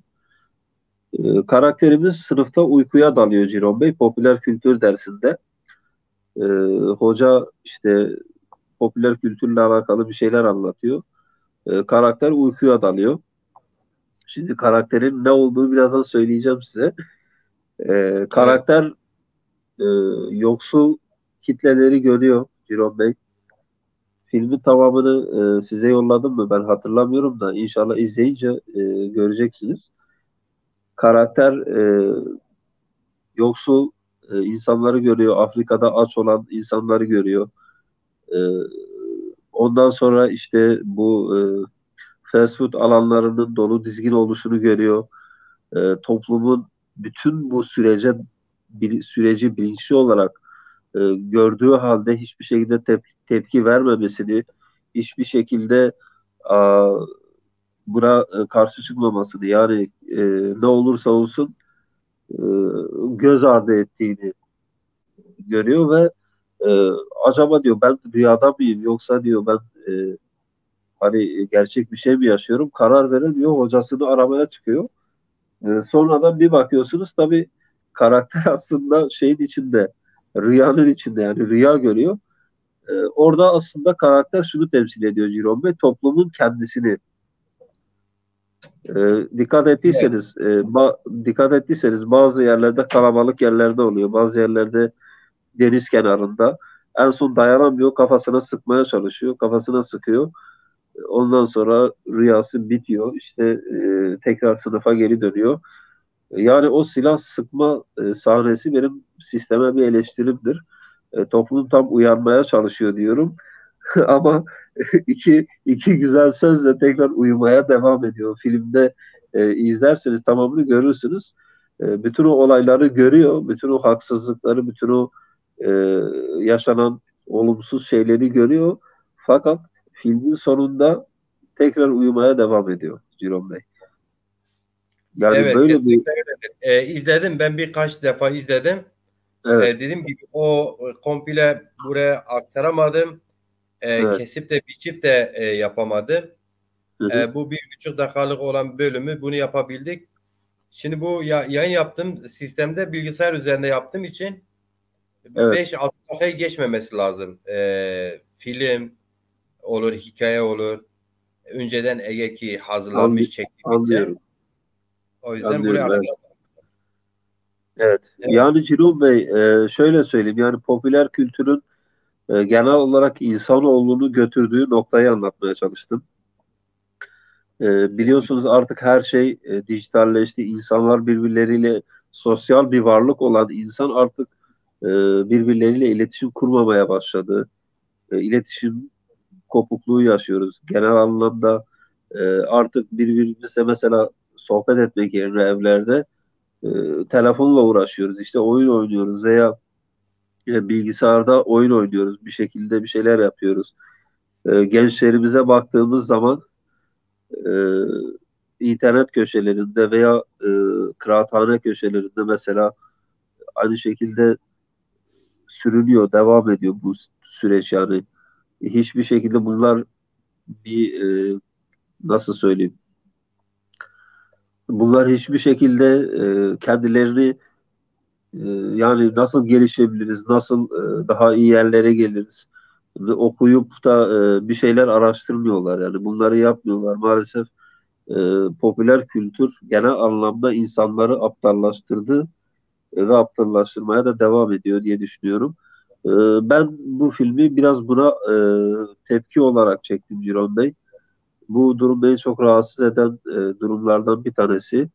Bu bakımdan böyle bir film yapmak istedim ve Tatlı Rüyalar öyle çıktı. Yani aslında bütün topluma bunlar yaşanıyor ama siz uyumaya devam edin. Tatlı Rüyalar demek istedim. Aynen. Film, evet, Çok film böyle bir çok film. yerinde. Teşekkür ederim Evet. Ciron Bey. Sayın Kılıç Hocam, 6. sorumu yönetmek istiyorum. Tabii Ciron Bey bir de bir şey soracağım. Eğer izleyicilerimizden de tabii soru varsa alabilirim yani yanıtlarım. Tabii ki ben özellikle Daha baktım. evet, Özellikle bakıyorum, çünkü bugün nedense izleyici sayımızda bir düşüklük var. Aslında hafta sonuna da denk geldi. evet. Milletin farklı işleri mi var neyse bilmiyorum. Çok öyle yoğun bir izleyicimiz yok maalesef. Biraz Ya geç da bir işte saate denk geldik. kültür sanattan teorik olarak biz ben her zaman söylerim yani politik olarak söylerim derim ki bizim insanlarımıza bin anlat bir anlar, Evet, bin göster bin anlar. evet, E, Şimdi bu tespit sürekli tekrarlıyorum. Biz evet, genelde böyle uzun sohbetler, bu sohbetler bizi dinin gerçeğini de anlatırsa sıkılır, kaçarız. Uzun siyasi sohbetler saatlerce izlemek için iyi yetişmiş, iyi eğitim görmüş militan olmak gerekiyor programın başında. Onun dışında böyle daha çok mesela çok özür dileyerek söylüyorum. Herhangi hiçbir insan sıradan değil ama hani akademik eğitim görmemiş, akademik olarak konulara hakim olmayan ama sesi güzel ya da yorumu güzel ya güzel şiir okur ya güzel seslendirir bir şarkıyı onunla bir program yaparsan 100 kişiden fazla e, insanımız izler. Bazen bu 120-130'u geçer, 200'ü geçmiş oldu. Daha evet, sonraki ratinglerine bakıyorsun 41 insanı geçmiş izlemiş yani ratinglere kısmına bakıyorsun. evet, 40-50 bin açmış. Ama böyle tarihi konuşuyorsun. Bilim istatistiksel verileri konuşuyorsun. Toplumu ilgilendiren işte sanatta gerçeklik, sinema gerçekliği üzerine konuşuyorsunuz.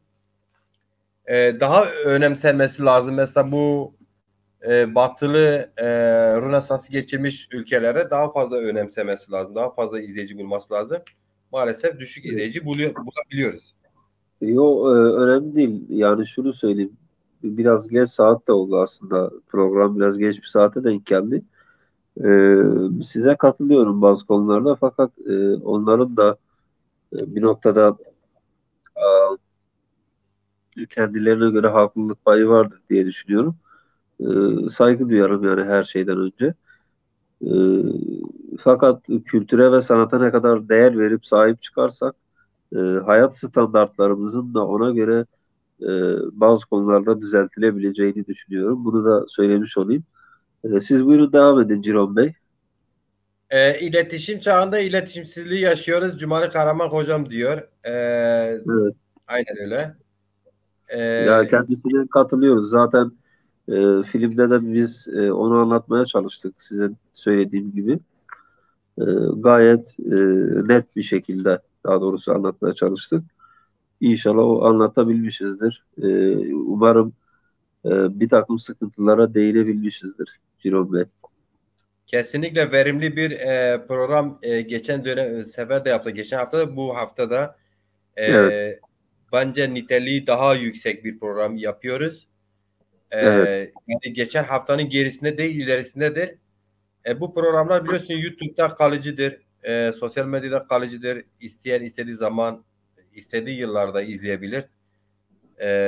Ne güzel böyle bir hizmet yapıyoruz efendim. evet. Buyurun Ciron Evet Bey, hocam. devam edelim.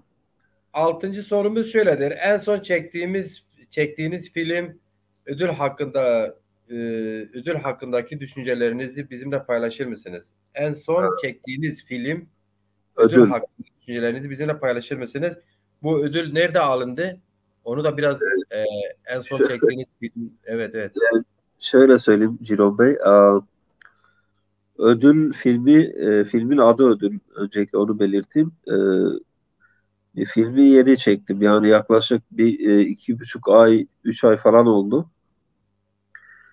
Çekeli, tamamlayalı daha doğrusu. Çekimi biraz daha erkene kadar gidiyor ama e, filmimiz biliyorsunuz pandemi sürecinden geçtik. Birçok insan maalesef çok zor şartlar altında istemediği halde çalışmak zorunda kaldı. Ben filmde bir ailenin saman işçiliği yapan bir ailenin hayatını anlatmaya çalıştım.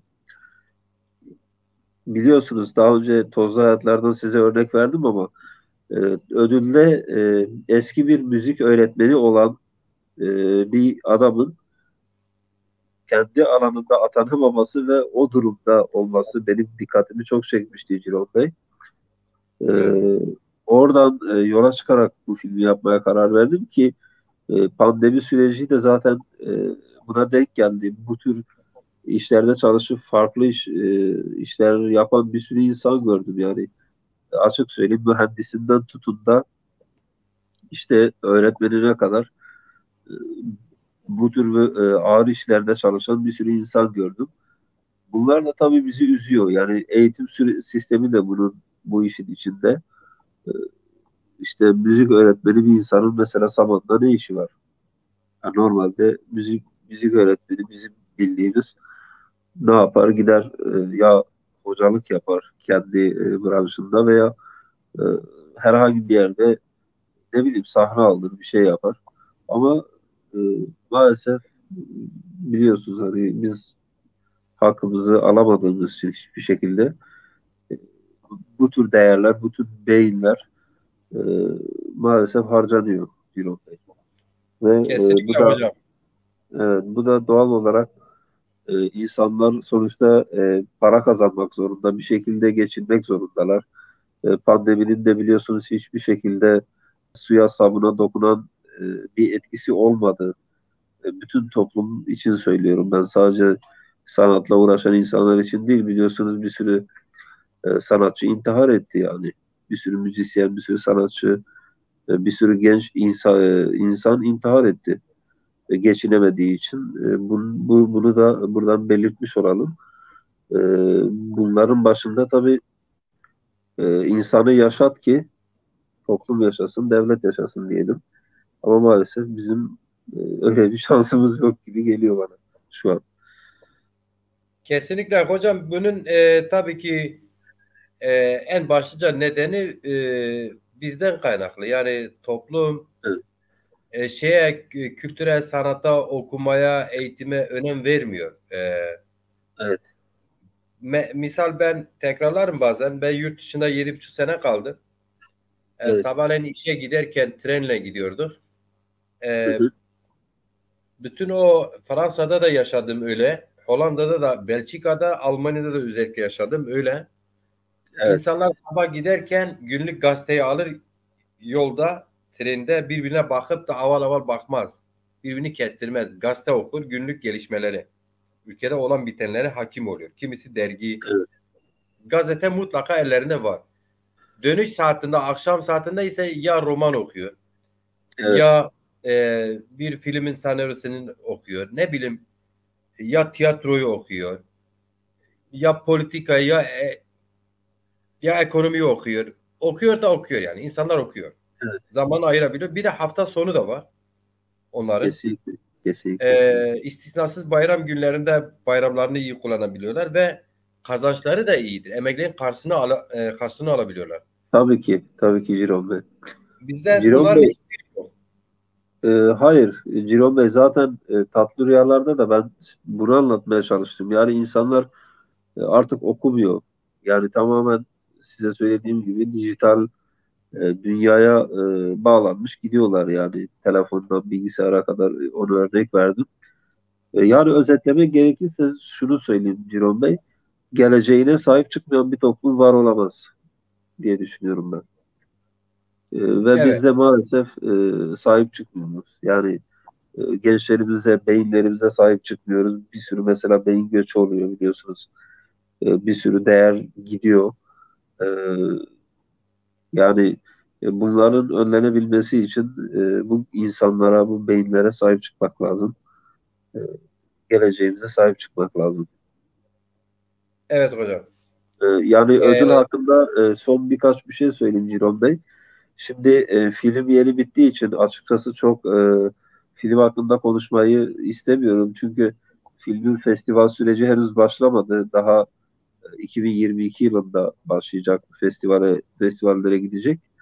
Biraz o bakımdan size çok detaylı anlatmadım ama sizin programınıza özel yine biraz anlattım. Tolerans geçtim biraz. Ondan söylemiş Teşekkür olayım. ederim Sayın Kılıç Rica, Hocam. rica ederim. Demek ki en son çektiğiniz film bu oluyor. Yani Ödül. son ödülü çektim. Bundan sonra yeni bir projem var. Çok büyük bir proje. Dünya çapında festivallere katılmayı planladığım bir proje. Yaklaşık bir 5-6 aylık bir senaryo süreci vardı. Onun senaryosu bitti işte. Bugünlerde zaten onun son düzeltmelerini yapıyordum. İnşallah yani benim kitabım yayınlandıktan sonra artık filmin startını vermeye başlayacağım. Bakalım ne olacak. Onu da İnşallah söylemiş olalım. siz gençsiniz, dinamiksiniz. Bu kadar gece gündüz çalışma hırsınız var. Teşekkür Sanırım bu ederim. işte de biliyorsun, bir de ekip de çok çok önemli. Ekip önemli tabii ki. Tabii ki ekip çok önemli. Ayrıca da ekonomi önemli. Ee, Aslında yani çok dağılmasın diye değinmek istemezdim ama aklımdan geçiriyorum. En Evet. son Mahsun Kırmızıgül işte e, Minare bilmem ne filmleri çekti, isimleri. New York'ta 5 minare. 5 minare, New York'ta 5 minare ne gezer, herhalde o cemaat onu finanse etti. Ee, Bilemiyorum o konuya şimdi bir şey Yani söylemek doğru olmaz. Tam bilemiyorum o konuyu. ben tabii sizin yorum yapmanızdan değil, ben kendim yorum Evet. söylüyorum. Evet. Böyle yorumlar oldu. Hakikaten, çünkü o filmler, şunu demeye çalışıyorum. Yani kimin finanse ettiği çok fazla beni ilgilendirmiyor. Beni ilgilendiren kısmı, sizin Evet. içinde bulunduğunuz durumu aslında bir şekilde, farklı şekilde özetlemek istediğim için kendimce. Şimdi film sektörüne, maalesef sinema sektörüne büyük büyük paralar akıyor. Öyle. Amerikanlar bugün Amerikanlar çevirdikleri filmlerle dünya hegemonya nasıl olunur? Dünyaya Evet. göstere göstere, kendi halkına göstere göstere o sinema yoluyla bunu yapıyor. Geçen hafta yine söyledim. Amerikanlar Rusları Rambo filmleriyle çıkarttılar Afganistan'da. Evet. Dönemde Evet. Almanya'daydık, gençtim ben. Almanya'nın bütün o billboardlarında, Hollanda'nın, Fransa'nın, Belçika'nın o 7 katlı tren garlarının en altında e, büyük büyük billboardlarda şey vardı. Rambo'nun işte elindeki Bixi silahı, kollarına sarmış o Bixi mermileri, Evet. şişirmiş vücudu. Ondan sonra helikopterle tek başına gidiyor. Bir sürü savaş kazanıp geri geliyor falan. Evet. Onları zaten sinemayla manipüle ediyorlar Ciro Bey. İnsanları sinemayla manipüle ediyorlar. O konu, sizin Kesinlikle. söylediğiniz isabetli bir cevap oldu yani. Sen ikinci sorumuz şöyle bir şey. Biraz sanırım biraz uzun bir değerlendirme kendi içinde soru. Evet. Hocam bildiğiniz gibi birçok film türü var. Sizi Tamam. sormadan edemeyeceğim. Size sormadan edemeyeceğim. Bunca Evet. tür varken neden toplumsal gerçeklik tarzında filmler yapıyorsunuz hocam? Şimdi evet, biraz zor bir soru. Yani Ciro Bey şimdi Soruyu alabildiniz mi? de- Ben soruyu yöneltebildim mi bilmem ki. ben anladım E, ne demek istediğinizi. Neden toplumsal gerçekçi film yaptığımı soruyorsunuz galiba. evet. Yani bunca Ee, film türleri varken en zoru seçmişsiniz. Yani tabii ki Yani aynı zamanda. evet. Yani şöyle söyleyeyim Ciron Bey. Biliyorsunuz artık e, günümüz dünyasında maalesef birçok konuda insanların e, maske takıyor oluşu. Yani maskeden kastım, bunu ben somut olarak söylemiyorum. Biraz soyut bir anlamda söylüyorum. Artık insanların ikiyüzleştiği, toplumun bambaşka bir hal aldığı, tamamen birçok şeyin artık normal insani değerler çerçevesinde değerlendirilmediği bir dünyada herkesin her şeyin tıpkı tatlı rüyalarda olduğu söylediğim gibi herkes ve her şey sahte, aşk, duygular, düşünceler, her şey sahte e, tabiri yapmıştım zaten orada ama yine burada da söyleyeyim. Yani birçok şeyin artık sahte olduğu bir dünyada toplumsal gerçekçilik tarzında film yapmak bana göre her baba yiğidin harcı değildir. Bunu neden yaptım? Şundan dolayı yaptım, onu anlatayım size. Artık insanlar gerçekleri anlatmaya çekiniyor Ciron Bey. Herkes bir maske takmış ve e, onun arkasına saklanıyor. Herkes bir şeylerin arkasına saklanıyor. Güçlünün arkasına saklanıyor. Gücü olanın, parası olanın, ne bileyim birçok konuda söz sahibi olanın arkasına saklanıyor. Ben şuna inanıyorum her zaman. Bana göre bir sanatçı e, gerçekleri anlatmalı diye düşünüyorum ben. Yani e, ne olursa olsun, karşındaki kim olursa olsun, ister bir ülke olur, ister bir güçlü bir iş adamı olur veya başka bir şey olur. Benim için fark etmiyor. Karşında kim olursa olsun sanatçı gerçeği anlatmaya çalışmalıdır bence. Ben keza bu konuda elimden geleni yapıyorum. Yani toplumun bütün yüzünü anlatmaya çalışıyorum. İyi taraflarını da varsa kötü taraflarındaki vardır. E, Anlatıyorum, anlatmaya da devam edeceğim. Genel olarak toplumsal gerçekçilik benim için özellikle e, bu konuda önemli. Çünkü dediğim gibi artık her şeyin çok farklı noktalara gittiği bir dünyada yaşıyoruz. Bunların da birilerinin anlatması lazım. Çünkü anlatmasak, bir şeyleri yansıtmasak biliyorsunuz artık medyalar da taraf. Çünkü her medya gerçeği yansıtmıyor. Her medya gerçekleri söylemiyor. O yüzden burada biraz tabii sanatçılara iş düşüyor bana göre. Gerek yazarlara gerek bizim gibi sinemacılara. Bu konuda bizlerin bir şeyler yapması gerekiyor diye düşünüyorum ve e, bunun için ben üzerime düşeni yapıyorum Ciron Bey. Yani toplumsal gerçekçiliği birkaç cümleyle Seçmenizin özetlemem nedeni tabii. gerekirse, evet, özetlemem gerekirse, e, yani tamamen sahte bir dünyanın gerçek yüzünü anlatmaya yönelik bir türdür bana göre.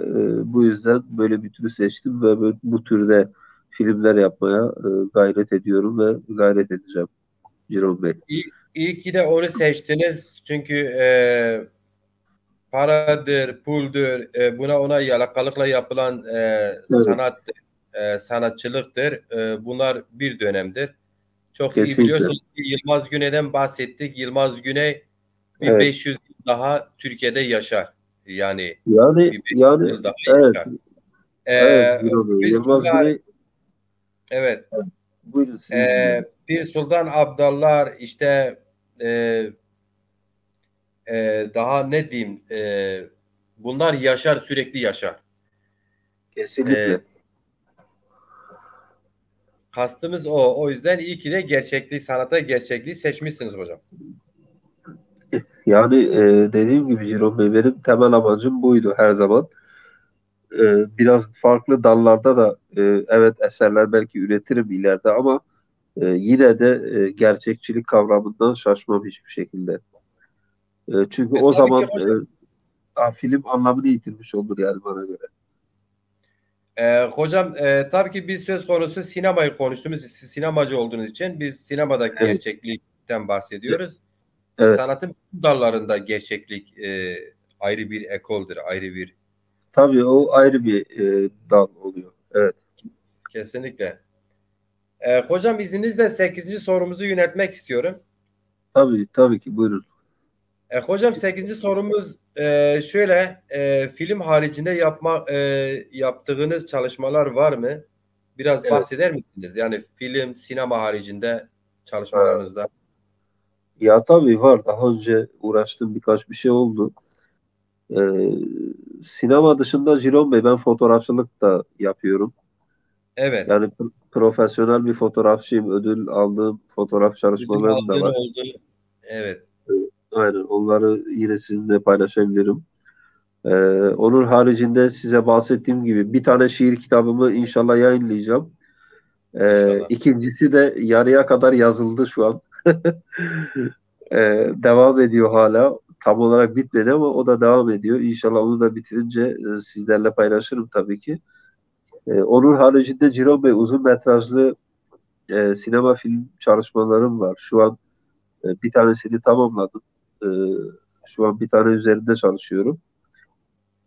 Ekstra not aldıklarım da var ama onları biraz daha ilerleyen zamanda yapacağım. Fakat ekstra neler yapıyorum? Makale falan yazıyorum bazen. E, Sinema üzerine makaleler yazdığım oldu. Onun haricinde köşe yazıları yazdım. Televizyonda çalıştım. Bir ara kurgu yönetmenliği yaptım TV Malatya'da. Ayrıca kurgu yönetmenliği yaptığım zamanlarda bir süre spikerlik yaptığım da oldu. Çok kısa bir süre ama o kadar uzun bir soluklu olmadı. Ondan sonra bir gazetede genel yayın yönetmenliği yaptım bir süre. Bunun yanılmıyorsam bir yıllık bir süreci oldu. Bu Yani üniversite değil mi? Eskişehir mi hocam? Neresiydi? Üniversite efendim, gazetesi herhalde.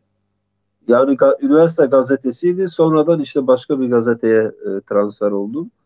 Evet, O evet. şekilde aynen o şekilde devam etti. Yani iki gazetede çalıştım öyle diyeyim. Onun haricinde yani çok farklı dallarda çalıştım. Hani sadece sinema olmadı hayatımda tabii.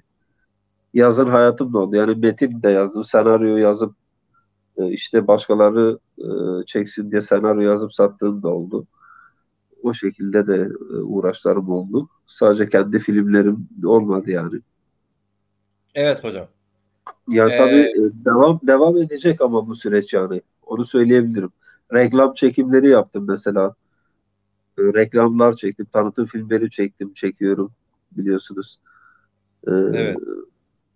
Yani bu hususta devam ediyoruz ama tabii ki de birinci önceliğim sinemaya ağırlık vermek, sinemada daha iyi, daha büyük projelere imza atmak olacak.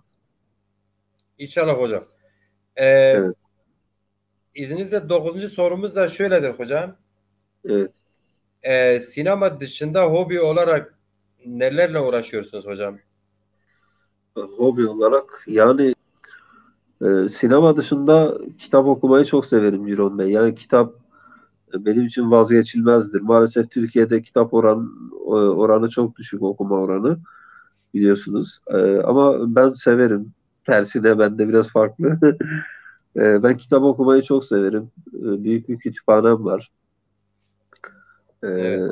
Yani çok fazla okurum, çok araştırırım. Onun haricinde spor yapmayı seviyorum. Bazen eski kickboksçuyum zaten.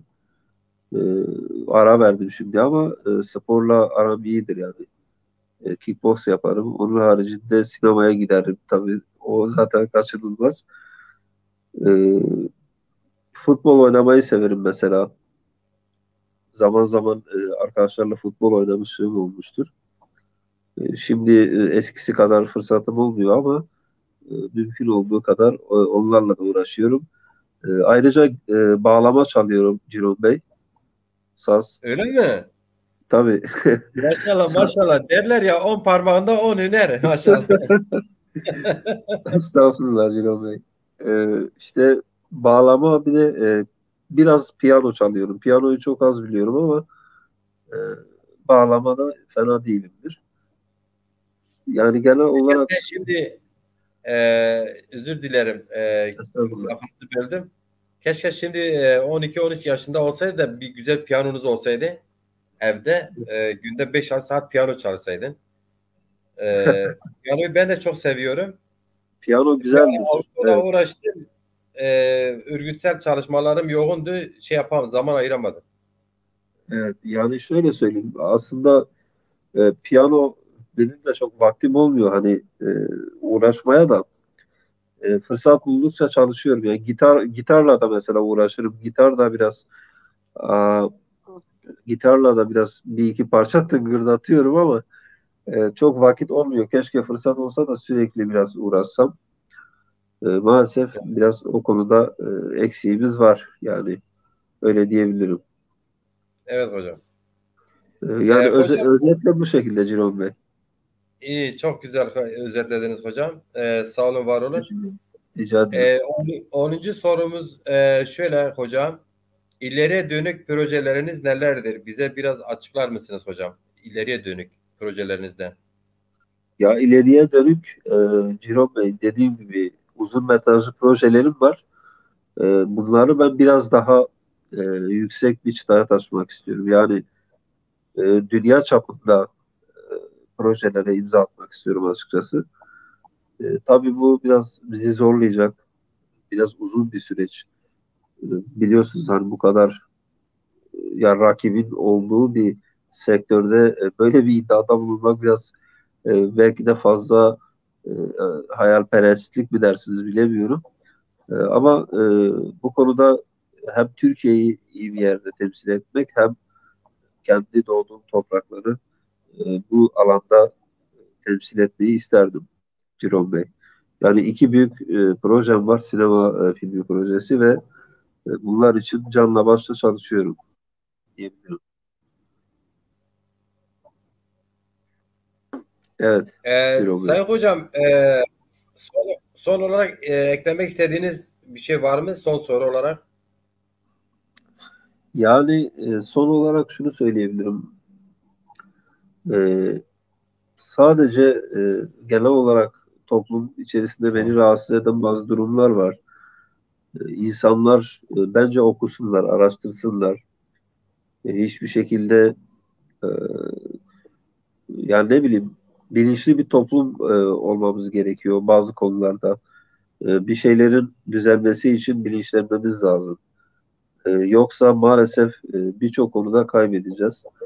Bunun için topyekün sanatçısından öğretmenine kadar, işte mühendisine kadar, doktoruna kadar hepimizin bilinçlenmesi gerekiyor bazı konularda. E, Bunun için bir emek sarf edilmesi lazım. Şu kadarını söyleyebilirim şimdilik. Projelerle ilgili de söylediğim gibi yani inşallah sürecimiz devam edecek. Sizlerle de zaten paylaşırım. Kitap yayınladığı zaman size bundan sözünü verip şimdiden imzalı bir tane sizinle paylaşırım. İnşallah nasip olursa. İmzalı bir kitabımı size yollayacağım. Onun haricinde siz az önce sizin söylediğiniz bir beyefendi vardı. İsmini şu an unuttum ama e, galiba dergi hakkında bir röportaj vermemi istemişti. Doğrudur. Evet, o konuda da siz kendisine iletirsiniz. Benimle de iletişime geçerse ben de kendisiyle görüşebilirim bu konuda. Dergi için de kendisine röportaj veririm. Fakat dediğim gibi bana biraz derginin yayınlanmasından biraz önce haber verilirse biraz daha yardımcı olabilirim. O daha önceden haber verir. Evet, ben sizin iletişim bilgilerinizi veririm kendisine. Evet. Sanırım bu 6. sayı zaten 3-4 ay sonra ancak çıkar. Evet. O 6. sayı için mümkün olabilir o röportaj sanırım Sayın Hocam. Dediğim gibi benim için fark etmiyor. E, Siz ne zaman uygun görürseniz yani benim için değişen bir şey yok. Sadece programıma önceden haber verirsiniz. Ben ona göre bir programıma bakarım. Uygun olduğum zaman tabii ki de röportaj veririm memnuniyetle yani. Tabii ki. Sayın Hocam, programımızın sonuna geldik. Biliyorsunuz Evet, sizde 3 bölümlük bir program, röportaj, soru cevap, doğaçlama yoluyla evet, olsa evet, yerine getirmek istedik. evet. Sanırım verimli de oldu. Ben öyle düşünüyorum. Üçüncü programımızın az çok böyle içeriği şöyle olabilir. Sorular daha sonra hazırlanır ama şöyle söyleyeyim. Uzun metrajlı film projeleriniz var mı? Bundan sonra ne yapmak istiyorsunuz? Hayata dair düşünceleriniz nelerdir? Biraz daha kişisel program olacak sanırım. Bir Evet. sonraki program buluşmak üzere. Bugünkü programı özetlerse en son olarak eklemek istediğim bir şey var mı hocam? Ciromi, öncelikle bu güzel programı yayınladığınız için ben size teşekkür ediyorum. Sizlerin aracılığıyla yapmış olduğumuz filmlerin en azından ne yapmaya çalıştığımızı, kendi sıkıntımızı filmlerle anlattık. Sizlerin aracılığıyla dile getirdik en azından. Ve bu konuda ön ayak oldunuz. Onun için size teşekkür ediyorum. Size ve Dilaver Bey'e öncelikle tabii ki e, Dilaver Bey'e buradan selamlarımı, saygılarımı iletiyorum. Kendisi bu konuda bayağı destek oldu. Sizinle özellikle görüşmem konusunda. Size Gaon TV'ye ve e, bunun için emek veren herkese çok teşekkür ediyorum. E, Benim çok ekleyeceğim bir şey yok açıkçası. Genel olarak iyi bir program olduğunu düşünüyorum. Bundan sonrakinin de iyi olacağına inanıyorum. Söyleyebileceklerim şimdilik bu kadar Ciro Bey.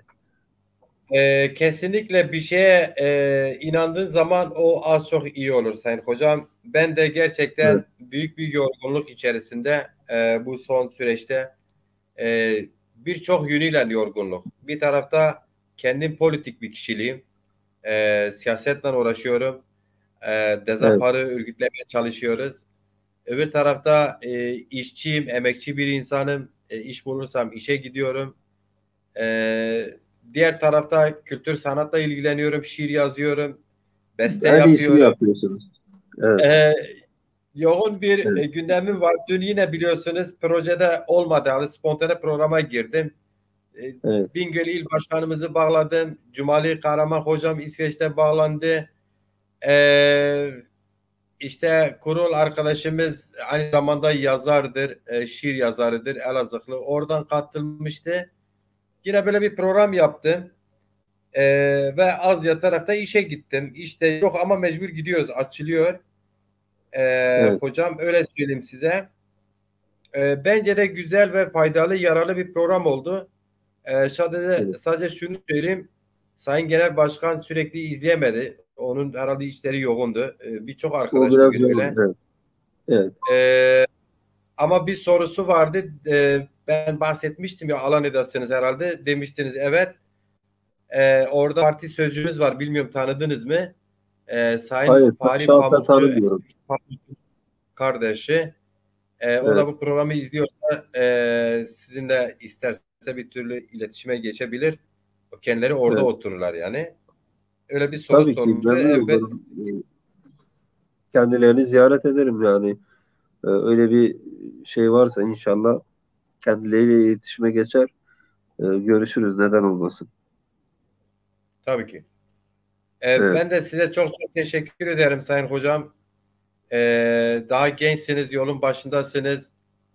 Umut her şeydir. Büyük umut ve büyük umuda göre, hayallere göre de büyük çalışmayla ancak netice Çok alınır. çok çalışmak lazım. Evet. Çok çalışmak, çok çalışmak, çok çalışmak. Evet. Ee, Gerçekten sanatçı insanın eseri kalır. Ölse de eseri kalır. Bu çok çok Evet. önemli. Kesinlikle. Tekrar edersek bugün dünyayı yöneten, yönlendirenler birçok Amerikan başkanlarından tutalım, Çin başkanlarından tutalım, Orta Doğu'daki birçok kişi, lider, kendi döneminde ben benim diyenler bugün Evet. kimsenin aklına bile gelmezlerken Evet. ama Mevlana sürekli vardır. Pir Sultanlar sürekli var. Evet. Aşık Veysel Sanatçılar sürekli var. kaybolmaz. Ahmet Khane sürekli var. Fakir Tehran, Melek Cizireler hepsi ve hep varlar. Ahmet Hasi Evet. hep var. Dolayısıyla belki son programda olacak ama programımız zaten uzadı. Tam 2 saate 3 dakika kaldı. 2 saate 2 dakika kaldı. Program Evet. yapıyoruz. Zaza sinemasında, kültür ve sanatında büyük bir boşluk var. Bu sizin için de büyük bir fırsat bence. Hem şiirlerinizi yavaş yavaş biraz böyle hani eve dönüş, hadi gelin evimize, Evet. köyümüze geri dönelim diye bir şey vardı ya hocam. Evet. Evet. Bu mutlaka her zazanın yapacağı herhangi bir işte. Misal Evet. çok çok basit bir örnek vereyim. Bugün iki tane bir karı koca Türk kökenli, Türk vatandaşı değil ama kökenli, Almanya'da BioNTech aşısını bulmuş.